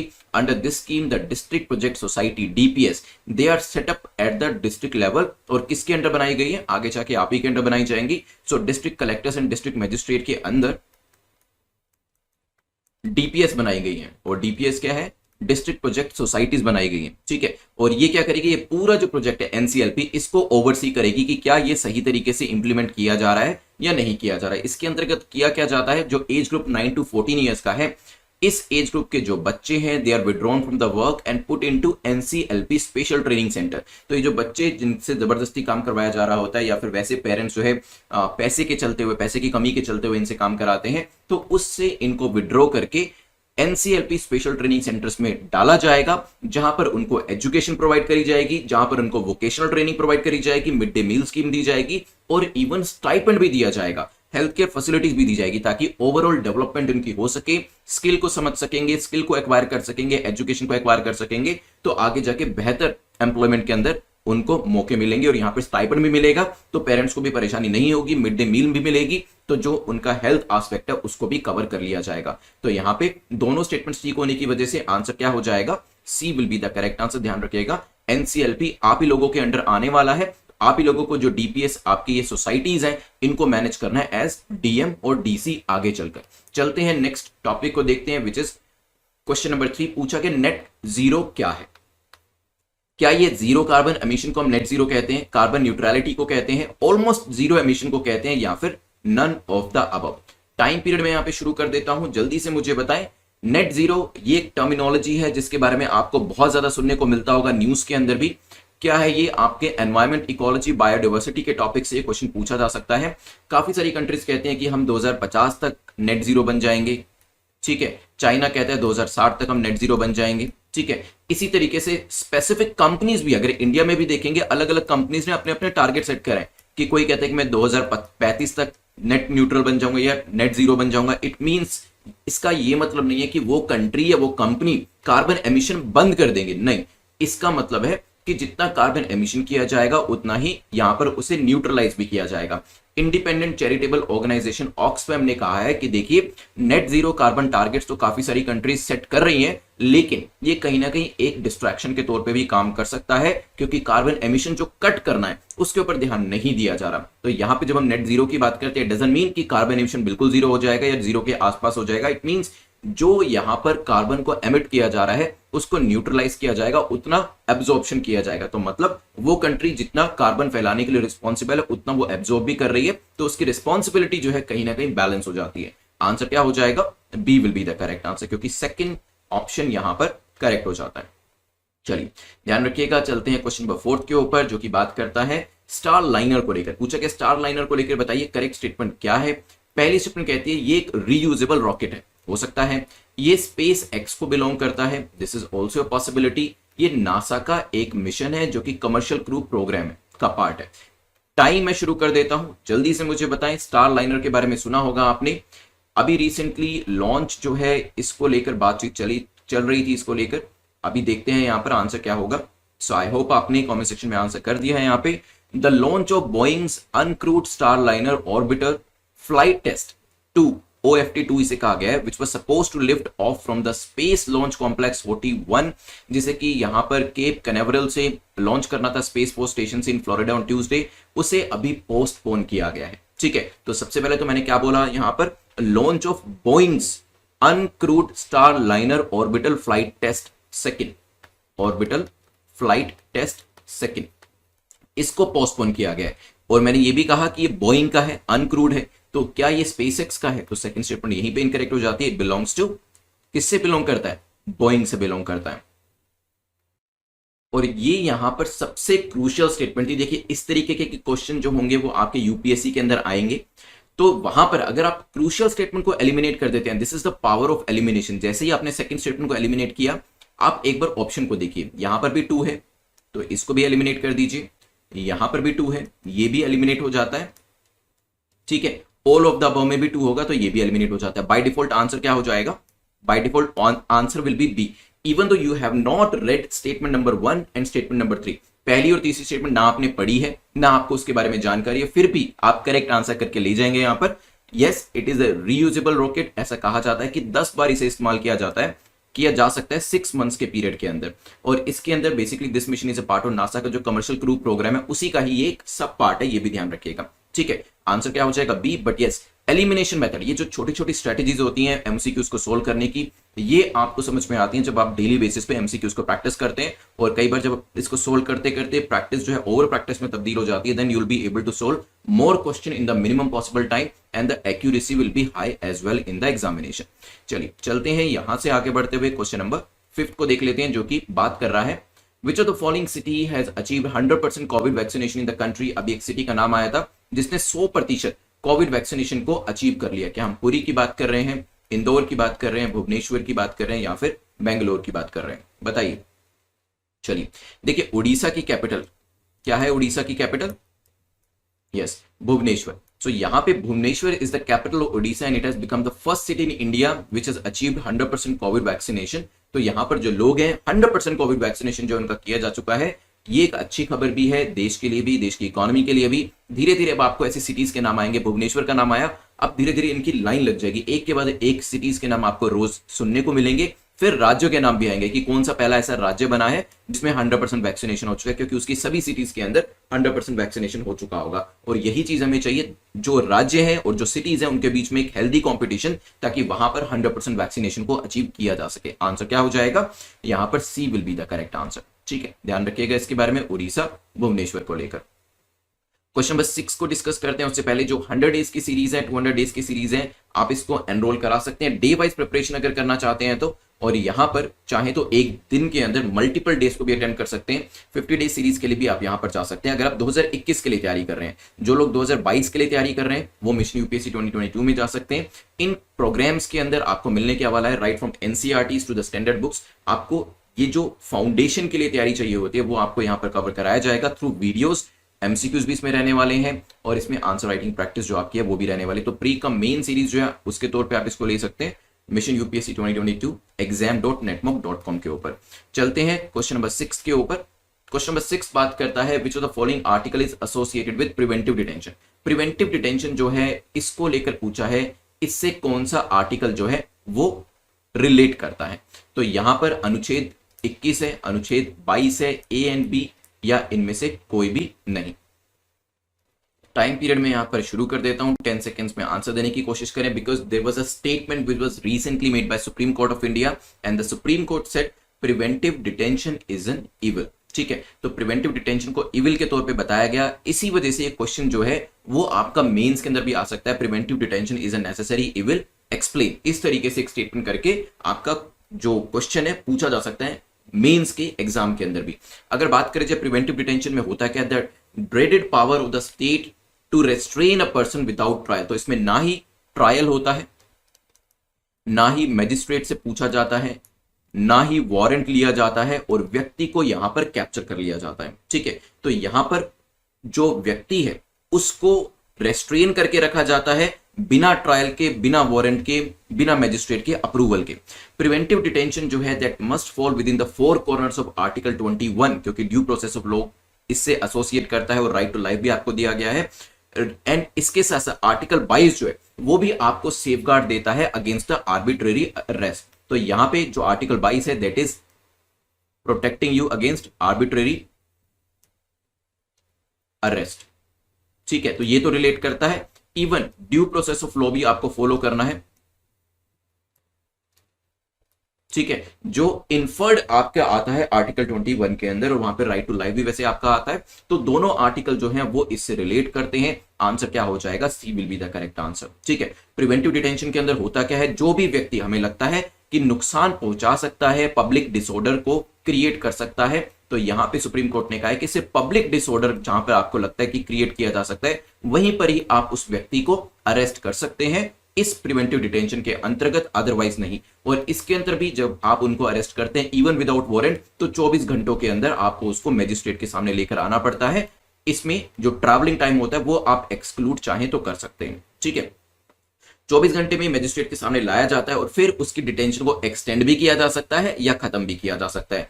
साथ ही साथ यहां पर अगर मान लीजिए डिटेंशन को एक्सटेंड किया जाता है तो एक्सटेंशन जो है 3 महीने से भी अगर आपको बियॉन्ड लेकर जानी है, ठीक है, उस सिचुएशन के अंदर हाई कोर्ट का एक बेंच बैठेगा जो बताएगा कि क्या 3 महीने के बियॉन्ड भी डिटेंशन लेकर जानी चाहिए या नहीं लेकर जानी चाहिए। यह चीज ध्यान रखिएगा। प्रिवेंटिव डिटेंशन के अंदर पहले तो आप अरेस्ट करेंगे और यहां पर 24 घंटे में मैजिस्ट्रेट के सामने प्रस्तुत करेंगे, फिर भी एक्सटेंशन बढ़ा दिया जाता है, वो 3 महीने के बियॉन्ड नहीं जा सकता। 3 महीने के बियॉन्ड भी बढ़ाना है तो हाई कोर्ट बेंच जो है वो बैठेगा और वो इसके ऊपर अपनी जजमेंट देगा। क्या व्यक्ति को यह बताना जरूरी है कि उसको किस चीज के लिए प्रिवेंटिवली डिटेन किया जा रहा है? सो आंसर इज यस, यहां पर व्यक्ति को बताना जरूरी है कि उसको किस चीज के लिए डिटेन किया गया है। ठीक है, चलिए ध्यान रखिएगा, यहां पर क्वेश्चन प्रीलिम्स और मेंस इस एरिया से आने के चांसेस काफी ज्यादा है। सी यहां पर करेक्ट आंसर हो जाएगा। चलते हैं क्वेश्चन नंबर 7 के ऊपर, जो कि गवर्नर की पार्डनिंग पावर को लेकर पूछा गया कि गवर्नर की जो पार्डनिंग पावर है वो कौन से आर्टिकल के अंतर्गत आती है, 72, 161, 61 या फिर 172। Recently supreme court held that कि governor's power to pardon override section 433A जो कि सीआरपीसी के अंतर्गत आता है। अर्लियर जनवरी 2021 के अंदर एक मर्सी पिटीशन जो थी, इन the case of mercy petition, supreme court ने नोट किया था कि governor can not reject the state recommendation. अगर स्टेट किसी चीज को रेकमेंड कर रहा है, मान लीजिए मर्सी पिटीशन को रेकमेंड कर रहा है, तो गवर्नमेंट उसे रिजेक्ट नहीं कर सकता। लेकिन मान लीजिए कि स्टेट गवर्नमेंट ने कहा कि इस व्यक्ति को मर्सी पिटीशन दे दो, गवर्नर को स्टेट की बात माननी पड़ेगी, बट यहां पर कहीं पर भी गवर्नर को यह बात कितने दिनों में माननी है वो टाइम पीरियड मेंशन नहीं किया गया। तो देखिए देयर आर लूप होल्स। आप जैसे सिविल सर्विस ज्वाइन करते हैं और आगे जाके गवर्नर बनने का मौका मिलता है तो ये सब चीजें आपको वैसे तो पता चली जाएंगी, लेकिन फिर भी शुरुआत से ही बताएं तो चीजें आपके लिए और भी आसान हो जाएगी। तो स्टेट क्या कह रहा है गवर्नर को कि आप इसको मर्सी पिटीशन दीजिए। गवर्नर मे और may not agree with that, लेकिन गवर्नर क्या है, इनको मना नहीं कर सकता है। जो उनकी रेकमेंडेशन, स्टेट की जो रेकमेंडेशन है उसको यहां पे रिजेक्ट गवर्नर नहीं कर सकता। लेकिन गवर्नर के ऊपर कोई टाइम पीरियड का कोई तलवार नहीं लटक रहा है कि आपको ये 1 महीने में इनकी रेकमेंडेशन माननी पड़ेगी, 15 दिन में माननी पड़ेगी या फिर 60 डेज में माननी पड़ेगी। गवर्नर स्टेट गवर्नमेंट को कह सकता है कि ठीक है आपने रेकमेंडेशन दी है, अच्छी बात है, बट यहां पर मानना कितने टाइम में है, वो टाइम पीरियड तो प्रिस्क्राइब नहीं है, तो इस लूप होल को गवर्नर के द्वारा यूज किया जा सकता है। Under article 72 of the constitution president के पास पार्डन करने की, रिप्रीव करने की, रिस्पाइट करने की, रिमिशन करने की पावर होती है। तो आर्टिकल 72 तो वैसे ही निकल जाता है, क्योंकि आर्टिकल 72 प्रेसिडेंट ऑफ इंडिया के पास होता है। और यहां पे अगर बात करें, जो आर्टिकल 161 जो है वो गवर्नर के पास होता है पार्डन को लेकर। ठीक है, चलिए ध्यान रखिएगा, आंसर यहां पर आपका बी हो जाएगा। सुप्रीम कोर्ट हेल्ड कि governor of the state can pardon prisoners. ठीक है, जिन लोगों की जो सजा है 14 साल उन्होंने कंप्लीट कर ली है, इवन जिनकी 14 साल सजा कंप्लीट नहीं हुई है, उनको भी पार्डन यहां पर किसके द्वारा किया जा सकता है, गवर्नर के द्वारा। यहां पे क्वेश्चन पूछा जा सकता है कि which of the following statement is or are correct about the pardoning power of the governor. Governor can pardon the prisoner जिन्होंने 14 साल की सजा जो है वो कंप्लीट नहीं करी। तो ये स्टेटमेंट भी आपकी ठीक हो जाएगी, ध्यान रखिए। तभी मैं आपको ये एक्स्ट्रा इंफॉर्मेशन दे रहा हूं कि governor of a state can pardon prisoners even before they have served a minimum 14 years of prison sentence. तो 14 साल की जो सजा है वो नहीं कंप्लीट करी, उससे पहले भी पार्डनिंग पावर को यूज किया जा सकता है। Governor power to pardon override करती है सीआरपीसी के 433A को, जो मैंडेट करता है कि प्रिजनर जो है उसको जो सेंटेंस है वो 14 साल की कंप्लीट करनी है, उसके बाद ही कुछ किया जा सकता है। लेकिन गवर्नर इस 433A को ओवरराइड कर जाते हैं, ये ध्यान रखिएगा। ठीक है, सो यहां पर 433A क्या कहता है कि भाई पहले 14 साल की सजा पूरी करो, उसी के बाद कुछ मर्सी पिटीशन की बात होगी, क्योंकि क्राइम करके आया तो मिनिमम सजा तो यहां पर आपको फेस करनी पड़ेगी। लेकिन गवर्नर की जो पावर है that is more than 433A। It means कि 14 साल की सजा आपने कंप्लीट करी या नहीं करी, फिर भी गवर्नर आपकी हेल्प कर सकते हैं। ठीक है, चलिए नेक्स्ट क्वेश्चन पे चलते हैं, जो कि 8th शेड्यूल को लेकर है। 8th शेड्यूल काफी ज्यादा न्यूज में आजकल, पूछा गया बताएं इसको लेकर करेक्ट स्टेटमेंट क्या है। इसके अंदर 22 लैंग्वेजेस इंक्लूड करती हैं आज के टाइम में। हो सकता है शुरुआती दिनों में जब इसे लाया गया था, इसमें शुरुआती दिनों में 14 लैंग्वेजेस थी। हो सकता है तुलु एक रिसेंटली एडेड लैंग्वेज है 8th शेड्यूल के अंदर। टाइम पीरियड में शुरू कर देता हूं, आंसर करने की कोशिश करें। रिसेंटली हमारे जो यूनियन मिनिस्टर ऑफ एजुकेशन है, यूनियन मिनिस्टर ऑफ एजुकेशन का नाम मुझे कमेंट सेक्शन में बताइएगा, उन्होंने लोकसभा को इन्फॉर्म किया है कि हमारे जो 8th शेड्यूल है इसके अंदर जो भाषाएं हैं, यस इसके अंदर 22 भाषाएं हैं, यस इसके अंदर शुरुआती दिनों में 14 लैंग्वेजेस थी, इनको बढ़ाने के लिए, इनको प्रमोट करने के लिए सरकार बहुत ज्यादा कदम उठा रही है। ठीक है, ये जो है लोकसभा के अंदर हमारे मंत्री के द्वारा कहा गया है। Tulu is the recently added language, answer is no. Even though Twitter के ऊपर एक ट्रेंड चला था जिसमें तुलु लैंग्वेज को ऐड करने की बात करी जा रही थी, लेकिन इसको अभी तक ऐड नहीं किया गया। ध्यान रखिएगा, आंसर क्या हो जाएगा यहां पर, A will be the correct answer. तो यहां पे जो 22 लैंग्वेजेस हैं उनके नाम भी आपको पता होने चाहिए। शुरू के अंदर 14 लैंग्वेजेस थी, और उसके बाद यहाँ पर रिसेंटली जो है फिर धीरे धीरे और लैंग्वेजेस इसमें ऐड करी गई, जैसे कि स्टार्टिंग में 14 थी, फिर इसके अंदर सिंधी भाषा को ऐड किया गया 21st अमेंडमेंट 1967 के थ्रू, फिर कोंकणी, मणिपुरी, नेपाली लैंग्वेज जो थी 71वीं अमेंडमेंट के थ्रू 1992 में ऐड करी गई। ठीक है, फिर BDMS करके याद रखिएगा, बोडो, डोगरी, मैथिली एंड सांथली जो थी उनको यहां पर ऐड किया गया 92nd अमेंडमेंट से 2004 के अंदर। ठीक है, तो यहां पे 14 + 1 15 + 3 18 + 4 22 लैंग्वेजेस हो गई। शुरू में 14 थी और ऐड करते करते इसके अंदर कितनी लैंग्वेजेस होगी, 22 लैंग्वेजेस हो गई। पहली जो लैंग्वेज ऐड करेगी 21st अमेंडमेंट के थ्रू, सेकंड जो ऐड करेगी 71st अमेंडमेंट के थ्रू, थर्ड जो ऐड करेगी वो 92nd अमेंडमेंट के थ्रू ऐड करेगी। क्या अमेंडमेंट आपको पता होनी चाहिए, देखिए कर लीजिए, कई बार पूछ लिया जाता है ये चीजें। वैसे जो ईयर होते हैं यूपीएससी ईयर तो नहीं पूछता है, डेट्स नहीं पूछता है, लेकिन हाँ अमेंडमेंट कई बार पूछ ली जाती है। और कई बार अगर मेंस के अंदर क्वेश्चन आता है वहां पर भी अगर आप अमेंडमेंट लिखेंगे तो एक जो इवेल्युएटर होगा उसके ऊपर अच्छा इंप्रेशन आपका पड़ने वाला है। चलते हैं नेक्स्ट टॉपिक के ऊपर, जो कि एक रिवर को लेकर है। पूछा गया लक्ष्मण तीर्थ is a right bank tributary हो। लक्ष्मण तीर्थ जो है वो किसकी राइट बैंक ट्रिब्यूटरी है, गोदावरी की, कावेरी की, नर्मदा की, गंगा की। जिसकी राइट बैंक ट्रिब्यूटरी है वो नदी काफी न्यूज में थी अभी, तभी यहां पर एक क्वेश्चन बनाया गया है। जो रिवर है लक्ष्मण तीर्थ, ये एक राइट बैंक ट्रिब्यूटरी है किसकी, बताएं, हिंट दूं क्या आपको। So it originates in Brahmagiri hills, Kodagu, Coorg के अंदर, एंड लेटर जो है ये कावेरी को कृष्ण राजा सागर के अंदर, लेक के अंदर, ये कृष्ण, जस्ट अ सेकेंड यहां पे लिख देता हूं, कृष्ण राजा सागर, कृष्ण राजा सागर लेक जो कर्नाटक के अंदर है वहां पर ज्वाइन कर दिए। तो correct answer is B, Kaveri. तो लक्ष्मण तीर्थ जो है राइट बैंक ट्रिब्यूटरी है कावेरी की। लक्ष्मण तीर्थ फॉल्स और द इरूपू फॉल्स, तो लक्ष्मण तीर्थ फॉल्स जो है इसको इरूपू फॉल्स भी कहा जाता है। ये टूरिज्म के पर्सपेक्टिव से काफी इंपॉर्टेंट लोकेशन जो है मानी जाती है। इस रिवर को लेकर, क्योंकि नाम लक्ष्मण तीर्थ रिवर है, एक लेजेंड भी इसके साथ एसोसिएट किया जाता है, और मोस्ट फेमस इसके अंदर जो है वो है राम और लक्ष्मण जब ब्रह्मगिरी हिल्स पहुंचे थे सीता को ढूंढते हुए, तो यहाँ पे जो राम थे उनको जब प्यास लगी तो लक्ष्मण ने एक एरो जो था वो हिल के अंदर मारा, और वहां से ही जो नदी थी उसने निकलना शुरू किया। तो जो लॉर्ड राम है, लक्ष्मण है और जो सीता जी हैं, उनको लेकर एक लेजेंड जो है वो भी इससे एसोसिएट करता है, ध्यान रखिएगा। बी हमारा यहां पर करेक्ट आंसर हो जाएगा। चलिए, सो दिस इज लक्ष्मण तीर्थ रिवर, कावेरी को ज्वाइन करती है, राइट बैंक ट्रिब्यूटरी है, ध्यान रखिएगा। चलते हैं आज के लास्ट क्वेश्चन के ऊपर, जो अगेन रिवर को लेकर है, जो कि खरकई रिवर को लेकर है। पूछा गया खरकई रिवर को लेकर बताइए करेक्ट स्टेटमेंट आपकी कौन सी है। पहली स्टेटमेंट कहती है कि ये उड़ीसा में निकलती है, हो सकता है, और ये सुवर्ण रेखा को मर्ज करती है। मैं टाइम पीरियड यहां पर शुरू कर देता हूं, आप सोचिए इसके बारे में। खरकई रिवर जो है एक ईस्टर्न इंडिया की रिवर है, one of the major tributaries मानी जाती है ये किसकी, सुवर्ण रेखा की। तो यस, सेकंड स्टेटमेंट यहां पर करेक्ट हो जाती है आपकी। एंड मयूरभंज डिस्ट्रिक्ट उड़ीसा से ये निकलती है, अराइज करती है ऑन द नॉर्दर्न स्लोप्स, जो आपका यहां पर दरबार मेला पर्वत है वहां से, और इवेंचुअली ये नॉर्थ वेस्ट जमशेदपुर के अंदर आपकी सुवर्ण रेखा के साथ मर्ज कर जाती है। ये ध्यान रखिएगा, दोनों स्टेटमेंट्स ठीक होने की वजह से आंसर क्या हो जाएगा यहाँ पर, C will be the correct answer. 10 question हमारे कंप्लीट हो गए हैं। मैं एक बार आपको दिखा देता हूं ये। So this is the location Kharkai river की। करंट अफेयर्स की सीरीज में 6 अगस्त पे हम पहुंच चुके हैं, और आज के इंपॉर्टेंट एमसीक्यूज जो कि द हिंदू और पीआईबी से हैं उसको हम डिस्कस करने वाले हैं। आज के जो इंपॉर्टेंट टॉपिक्स हैं वो डिस्कस कर लेते हैं। तो तियानी के बारे में डिस्कशन करेंगे, प्रोजेक्ट रीप्लान को जानेंगे, ओलंपिक्स मेडल को लेकर डिस्कस करेंगे, समग्र शिक्षा अभियान और मॉस्पी के बारे में भी एक एक क्वेश्चन देखने वाले हैं। Then we will discuss about Cochin Shipyard Limited, International Solar Alliance SDG को डिस्कस करते हुए एक स्पीसीज के बारे में डिस्कस करेंगे, और फाइनली हाईएस्ट मोटरेबल जो रोड है इसके बारे में भी डिस्कशन हमारा होगा। चलते हैं आज के फर्स्ट क्वेश्चन के ऊपर। फर्स्ट क्वेश्चन आपसे पूछता है तियाने के बारे में बताएं कौन सी स्टेटमेंट करेक्ट है, कौन सा कथन सही है।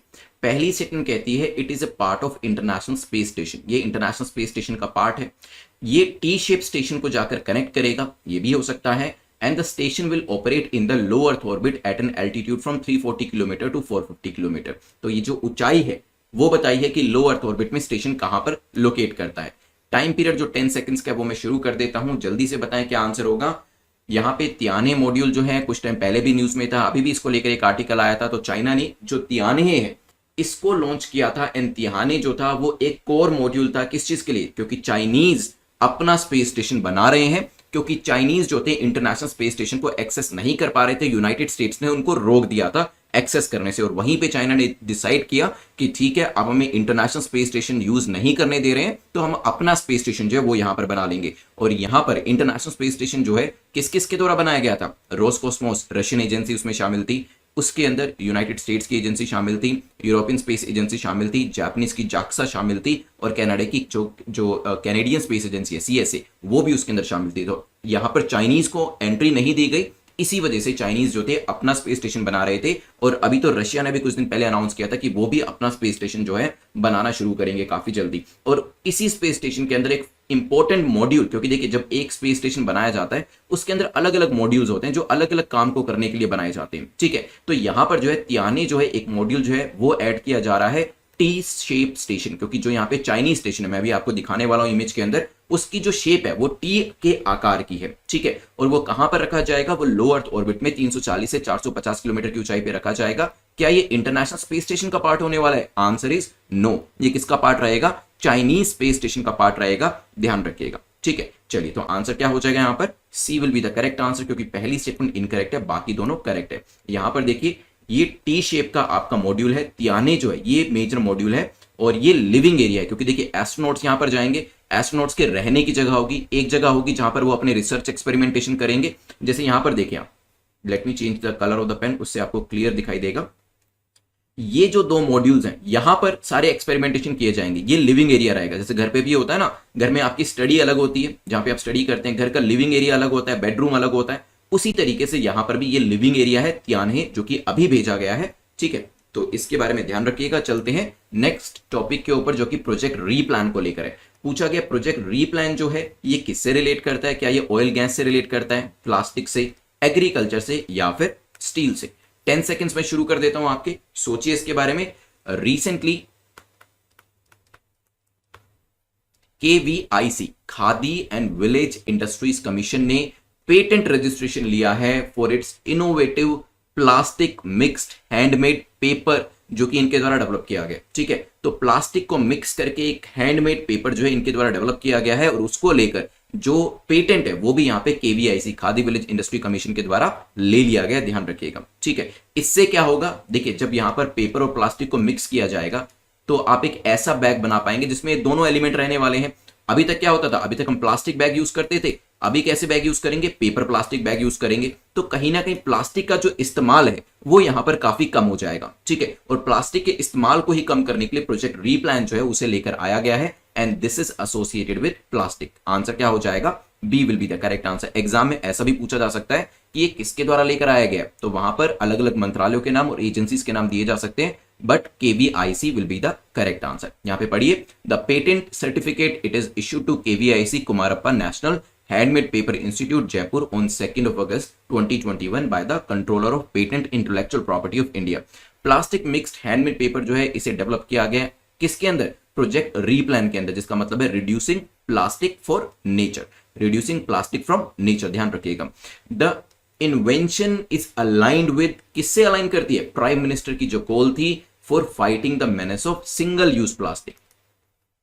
सिंगल यूज प्लास्टिक, ऐसे प्लास्टिक जिसका एक ही बार इस्तेमाल किया जाता है फिर वो वेस्ट हो जाते हैं। तो प्राइम मिनिस्टर ने एक कॉल दी थी कि इस तरीके के सिंगल यूज प्लास्टिक जो है उनको हमें क्या करना है, उसकी जो प्रॉब्लम है उसको खत्म करना है। अब ये जो टेक्नोलॉजी डेवलप करी गई है KVIC के द्वारा, it uses both high and low density waste polythene that not only adds extra strength to the paper, क्योंकि जानते हैं प्लास्टिक बैग हम इस्तेमाल क्यों करते हैं, इवन तो गवर्नमेंट ने बैन किया तब भी प्लास्टिक जो है एक्चुअल में तो बैन नहीं हुआ। आप जाते होंगे दुकानों के अंदर तो अभी भी प्लास्टिक बैग्स मिलते हैं। रीजन इज क्योंकि जो आपका पेपर बैग करता है प्लास्टिक बैग उससे बेहतर परफॉर्म करता है, क्योंकि जो प्लास्टिक बैग है उसकी जो ड्यूरेबिलिटी है वो भी ज्यादा होती है और पेपर बैग जो होते हैं फट जाते हैं। तो यहां पर इस प्रॉब्लम को हमें समझना है, क्योंकि हम चाहते हैं कि जो पेपर बैग है उसको लोग ज्यादा इस्तेमाल करें, लेकिन अगर पेपर बैग की ड्यूरेबिलिटी नहीं होगी तो लोग उसे इस्तेमाल नहीं करेंगे। तो यहां पे KVIC ने दिमाग लगाया कि एक ऐसी चीज बनाते हैं जिसके अंदर प्लास्टिक बैग की खूबियां भी हो और प्लास्टिक बैग जो है उसके जो नुकसान होते हैं वो ना हो। तो उन्होंने क्या किया, उन्होंने पेपर और प्लास्टिक को मिक्स कर दिया।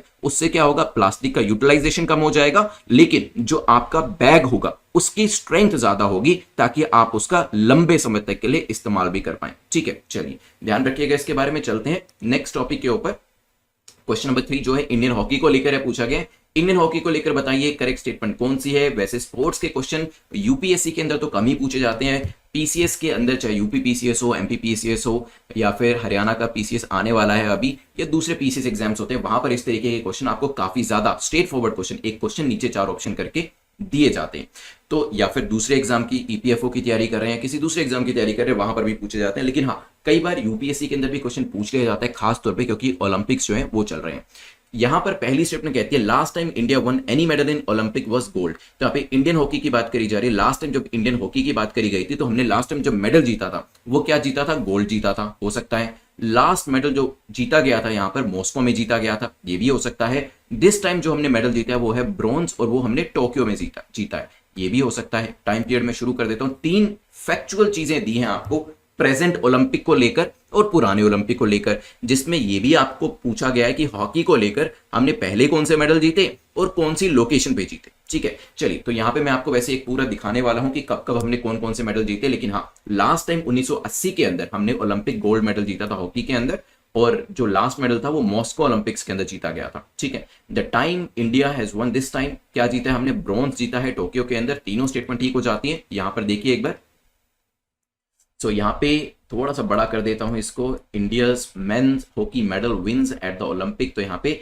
एम्स्टरडेम में 1928 में गोल्ड, फिर गोल्ड 32 में भी, 36 अगले ओलंपिक में भी, फिर बीच में थोड़ा सा टाइम गैप आया, फिर 48 में गोल्ड, 52 में गोल्ड, 56 में 3 लगातार गोल्ड, 60 में थोड़ी सी पोजीशन नीचे गई सिल्वर, लेकिन फिर से हमने रिकवर किया, 64 में गोल्ड, 68 में ब्रॉन्ज, देन गोल्ड अगेन। लेकिन 1980 से 2020 तक आप देख रहे हैं टाइम पीरियड पूरा खाली था, कुछ भी नहीं मिला। यहाँ पर एक ऐसी टीम जो कि इंडिपेंडेंस से पहले भी गोल्ड जीता करती थी, ऐसा क्या हुआ कि इंडिपेंडेंस के बाद और खासतौर पे 1980 के बाद पोजीशन इतनी डाउन हो गई। ठीक है, लेकिन यहाँ पे दोबारा से हमारी रिकवरी होना शुरू हुई है। 2020 में ब्रॉन्ज आया है, तो मोस्ट प्रोबेबली हम कोशिश कर सकते हैं 2021 से, वैसे तो रादर 2024 के अंदर जो ओलंपिक्स होंगे चांसेस आर लाइकली कि हम और भी बेहतर परफॉर्म करेंगे वहां पर। खैर चलते हैं यहां से आगे बढ़ते हुए समग्र शिक्षा अभियान के बारे में जानते हैं कि बताइए इसको लेकर करेक्ट स्टेटमेंट कौन सी है। पहली बात तो ये कहती है कि इसके अंदर प्री स्कूलिंग लेवल से लेकर क्लास 12वीं कक्षा 12वीं तक की जो स्टडीज और एजुकेशन होती है उसको कवर किया जाता है समग्र शिक्षा अभियान के अंदर। हो सकता है सेंटर और स्टेट इसके अंदर जो भी एक्सपेंडिचर होता है उसको 60:40 के अंदर डिवाइड करते हैं।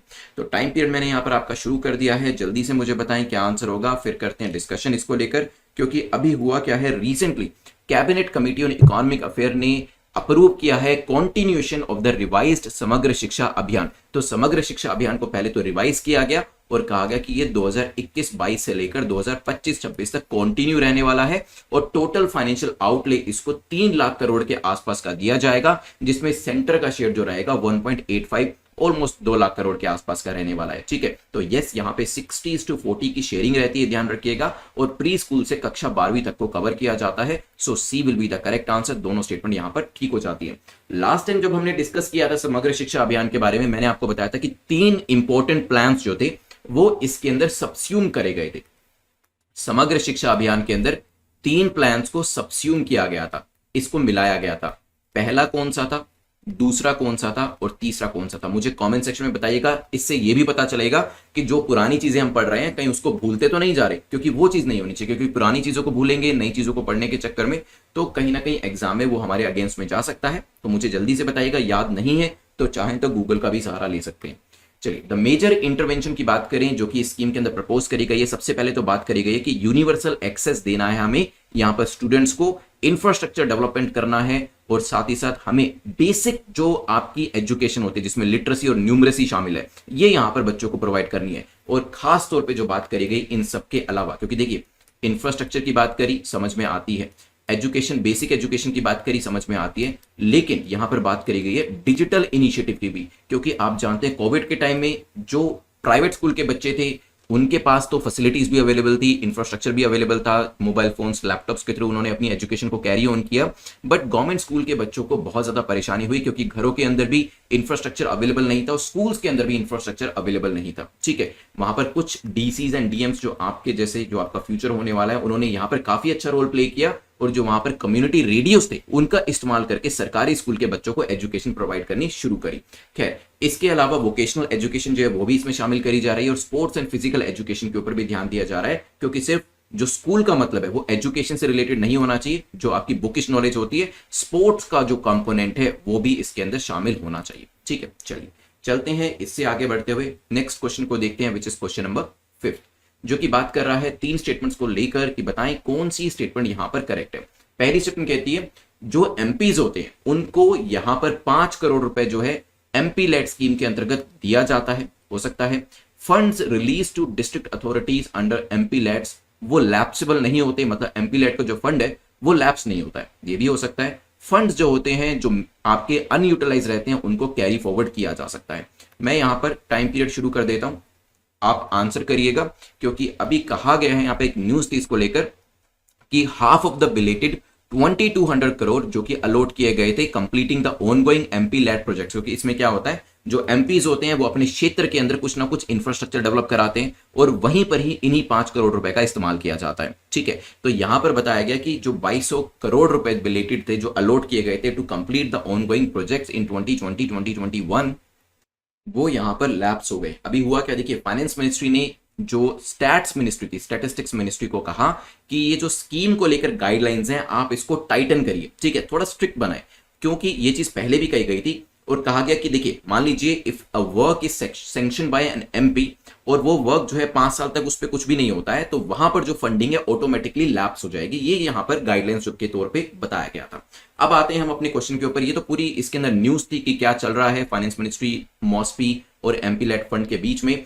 यहां पर एमपी लेट जो स्कीम होती है इसके अंतर्गत 5 करोड़ रुपए हर एमपी को दिया जाता है। तो कुल मिला के जितने भी एमपीज हैं 5-5 करोड़ सबको दिया जाएगा, तो एक काफी बड़ी रकम जो है वो यहां पर बन जाती है। ठीक है, तो यहां पे ध्यान रखिएगा एमपी लेट स्कीम के अंदर कितना पैसा दिया जाता है। एमपी लेट स्कीम के अंदर जितने भी एमपीज हैं उनको 5-5 करोड़ रुपए दिया जाता है अपने एरिया को डेवलप करने के लिए। इसे कहा क्या जाता है, member of parliament local area development scheme, तभी इसको नाम जो है एमपी लैड या एमपी लैड्स दिया गया।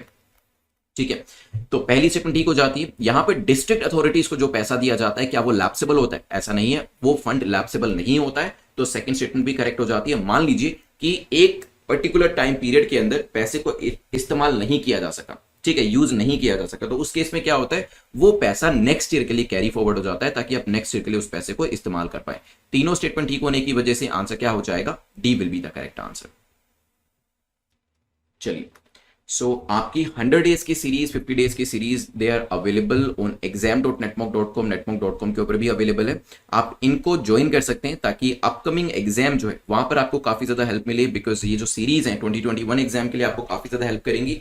स्टैटिक पोर्शन जो है, क्योंकि देखिए करंट अफेयर्स तो यूट्यूब से आपका हो जाता है, जो स्टैटिक पोर्शन है जिसके अंदर हिस्ट्री आपका आता है, ज्योग्राफी आता है, इंडियन पॉलिटी आता है, एनवायरमेंट इकोलॉजी आता है, आर्ट एंड कल्चर आता है, ये सभी सब्जेक्ट्स को अलोंग विद इकोनॉमिक्स आप कंप्लीट कर सकते हैं। उसमें मोस्ट इंपॉर्टेंट एरियाज जो उनको कवर कर सकते हैं, फॉलोड बाय जो उनके एमसीक्यूज होते हैं वो भी प्रैक्टिस कर सकते हैं और आंसर राइटिंग को भी यहां पर कर सकते हैं। So the series will help you कि आपकी जो प्रीलिम्स के एग्जाम के अंदर पास होने के जो चांसेस हैं उसको इंप्रूव किया जा सके। अगर आप नेक्स्ट ईयर के लिए तैयारी करें then you can go for the 500 days series, जो कि मिशन यूपीएससी 2022 को सब्सक्राइब करके आप ले सकते हैं, बिकॉज इसमें 500 डेज का जो प्लान है वो दिया गया। तो आपको यहाँ पे शेड्यूल बनाने की भी जरूरत नहीं है, डेली बेसिस पे जो आपके कंटेंट होता है वो आपके डे के अंदर अवेलेबल होता है। You come to your day 1 को ओपन करें, अपने असाइनमेंट्स को कंप्लीट करें, जो वीडियोस देखने हैं वो वीडियोस देखिए, जो यहाँ पे मॉक टेस्ट दिए वो मॉक टेस्ट करिए, जो आंसर राइटिंग असाइनमेंट्स है वो करिए, जितना भी मटेरियल यहाँ पर दिया है वो आपको कंप्लीट करना है। Then go to day number 2, day number 3, so on up to आप अपनी तैयारी जो है कर सकते हैं। You will see a remarkable difference, क्योंकि जब आप होते हैं यहाँ पर डे 0 के ऊपर और जब आप होते हैं डे 100 के ऊपर, आपको खुद ही समझ में आ जाएगा कि आपकी लेवल ऑफ प्रिपरेशन में कितना ज्यादा डिफरेंस जो है वो आ चुका है। चलिए चलते हैं यहां से आगे बढ़ते हुए क्वेश्चन नंबर 6 को देखते हैं। विच of the following recently created coaching shipyard limited? तो इन चारों में से कौन सा रिसेंटली कोचिंग शिपयार्ड लिमिटेड के द्वारा बनाया गया है? विक्रांत, विक्रमादित्य, विराट या फिर none of the above? Time period शुरू कर देता हूं, सोचिएगा इसके बारे में।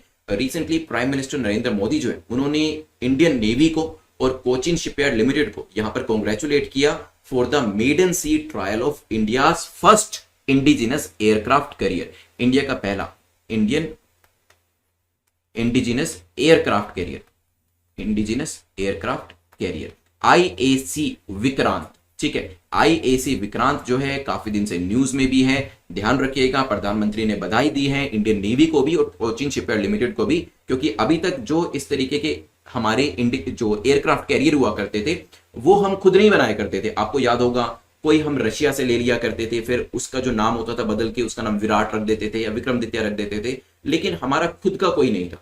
तो उनके वहां पर जो चीजें रिटायर कर दी जाती थी, कहते हैं ना कि जो सेकंड हैंड चीजें होती है वो हमें यहां पर दी जाती थी, लेकिन फर्स्ट टाइम हमने अपना खुद इंडिजिनस एयरक्राफ्ट कैरियर बनाया है। तो काफी फक्र की बात है हमारे लिए, क्योंकि अभी तक हम जो यहां पर टेक्नोलॉजी यूज किया करते थे वो दूसरों की यूज किया करते थे। ठीक है, चलिए चलते हैं यहां से आगे बढ़ते हुए नेक्स्ट टॉपिक को देखते हैं। क्वेश्चन नंबर 7 जो है पूछ रहा है विच of the following country has recently signed international Solar alliance? तो एक नई कंट्री जो है आईएसए के साथ जुड़ी है, क्या वो इजराइल है, जर्मनी है, यूएस है या फिर यूके है? टाइम पीरियड में शुरू कर देता हूं, जल्दी से मुझे बताएं क्या आंसर होगा।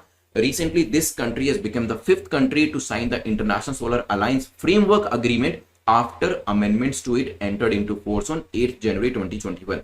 8 जनवरी को इसके अंदर कुछ अमेंडमेंट्स डाली गई थी, उसके बाद अभी जो है इसको साइन कर दिया गया है। और ये जो कंट्री बनी है वो कौन सी है? It is the recent entrant is Germany. B हमारे यहां पर करेक्ट आंसर हो जाएगा।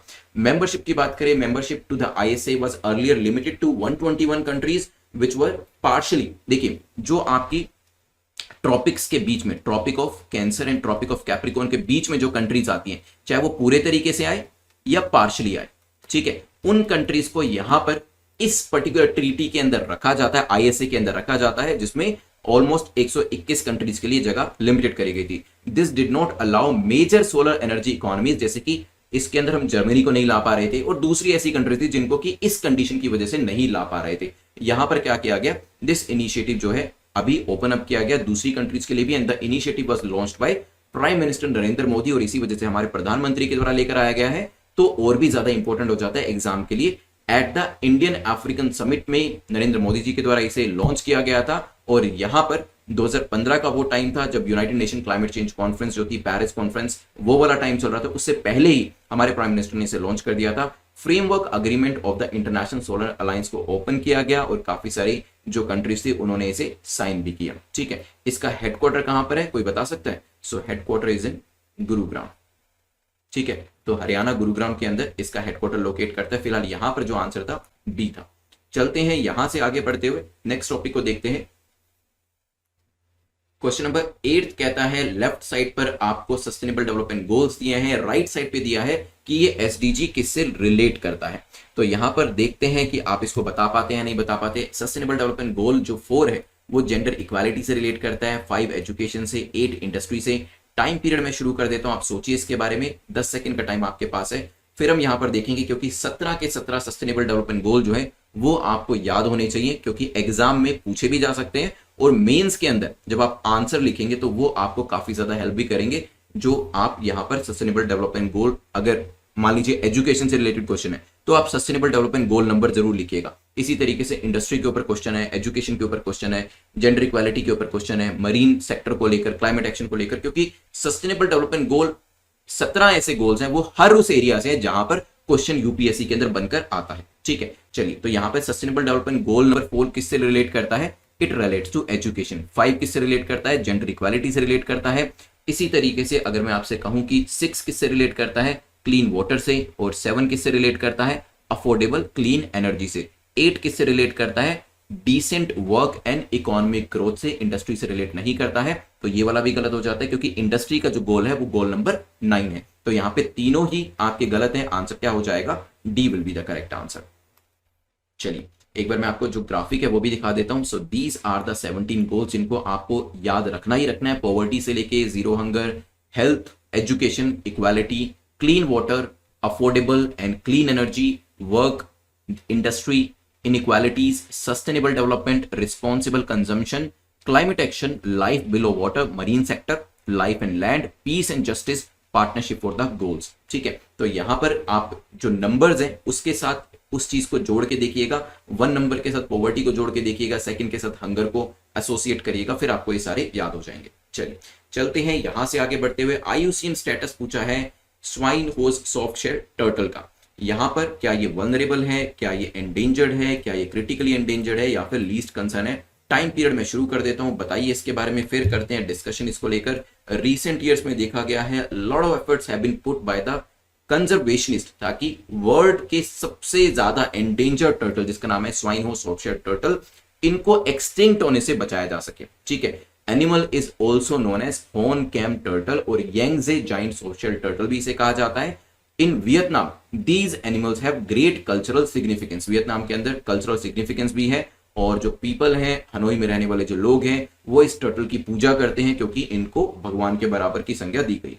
तो ये जो है क्रिटिकली एंडेंजर्ड है। C will be the correct answer, ध्यान रखिएगा। चलते हैं यहां से आगे बढ़ते हुए लास्ट टॉपिक को देखते हैं। लास्ट टॉपिक हमारा है हाईएस्ट मोटरेबल टनल को लेकर। कहां पर लोकेट करती है ये? तो यहां पर 4 ऑप्शन आपके सामने हैं, नाथुला पास, उमलिंगला पास, शिपकिला पास एंड जलेपला पास। ठीक है, तो जल्दी से मुझे बताएं, यहां पे इसको सड़क कर लीजिएगा, रोड कर लीजिएगा, टनल मत करिएगा। बताइए हाईएस्ट मोटरेबल रोड कहां पर लोकेट करती है? सबसे ऊंची मोटरेबल रोड कहां पर लोकेट करती है? यहां पे नाथुला पास लिखा है, उमलिंगला पास लिखा है, शिपकिला पास है, जलेपला पास है।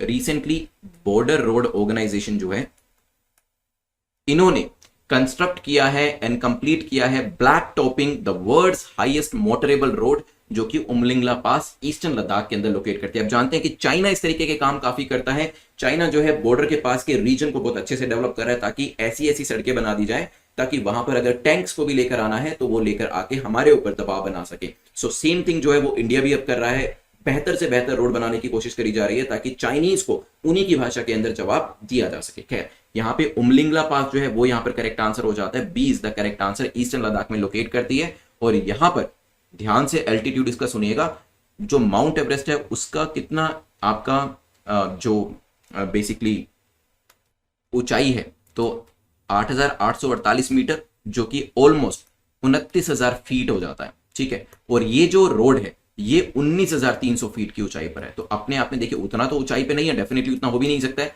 लेकिन हाँ फिर भी काफी ऊंचाई पे यहाँ पे बीआरओ के द्वारा ये काम करके दिखाया गया, जो अपने आप में काफी ज्यादा अप्रिशिएटिव है।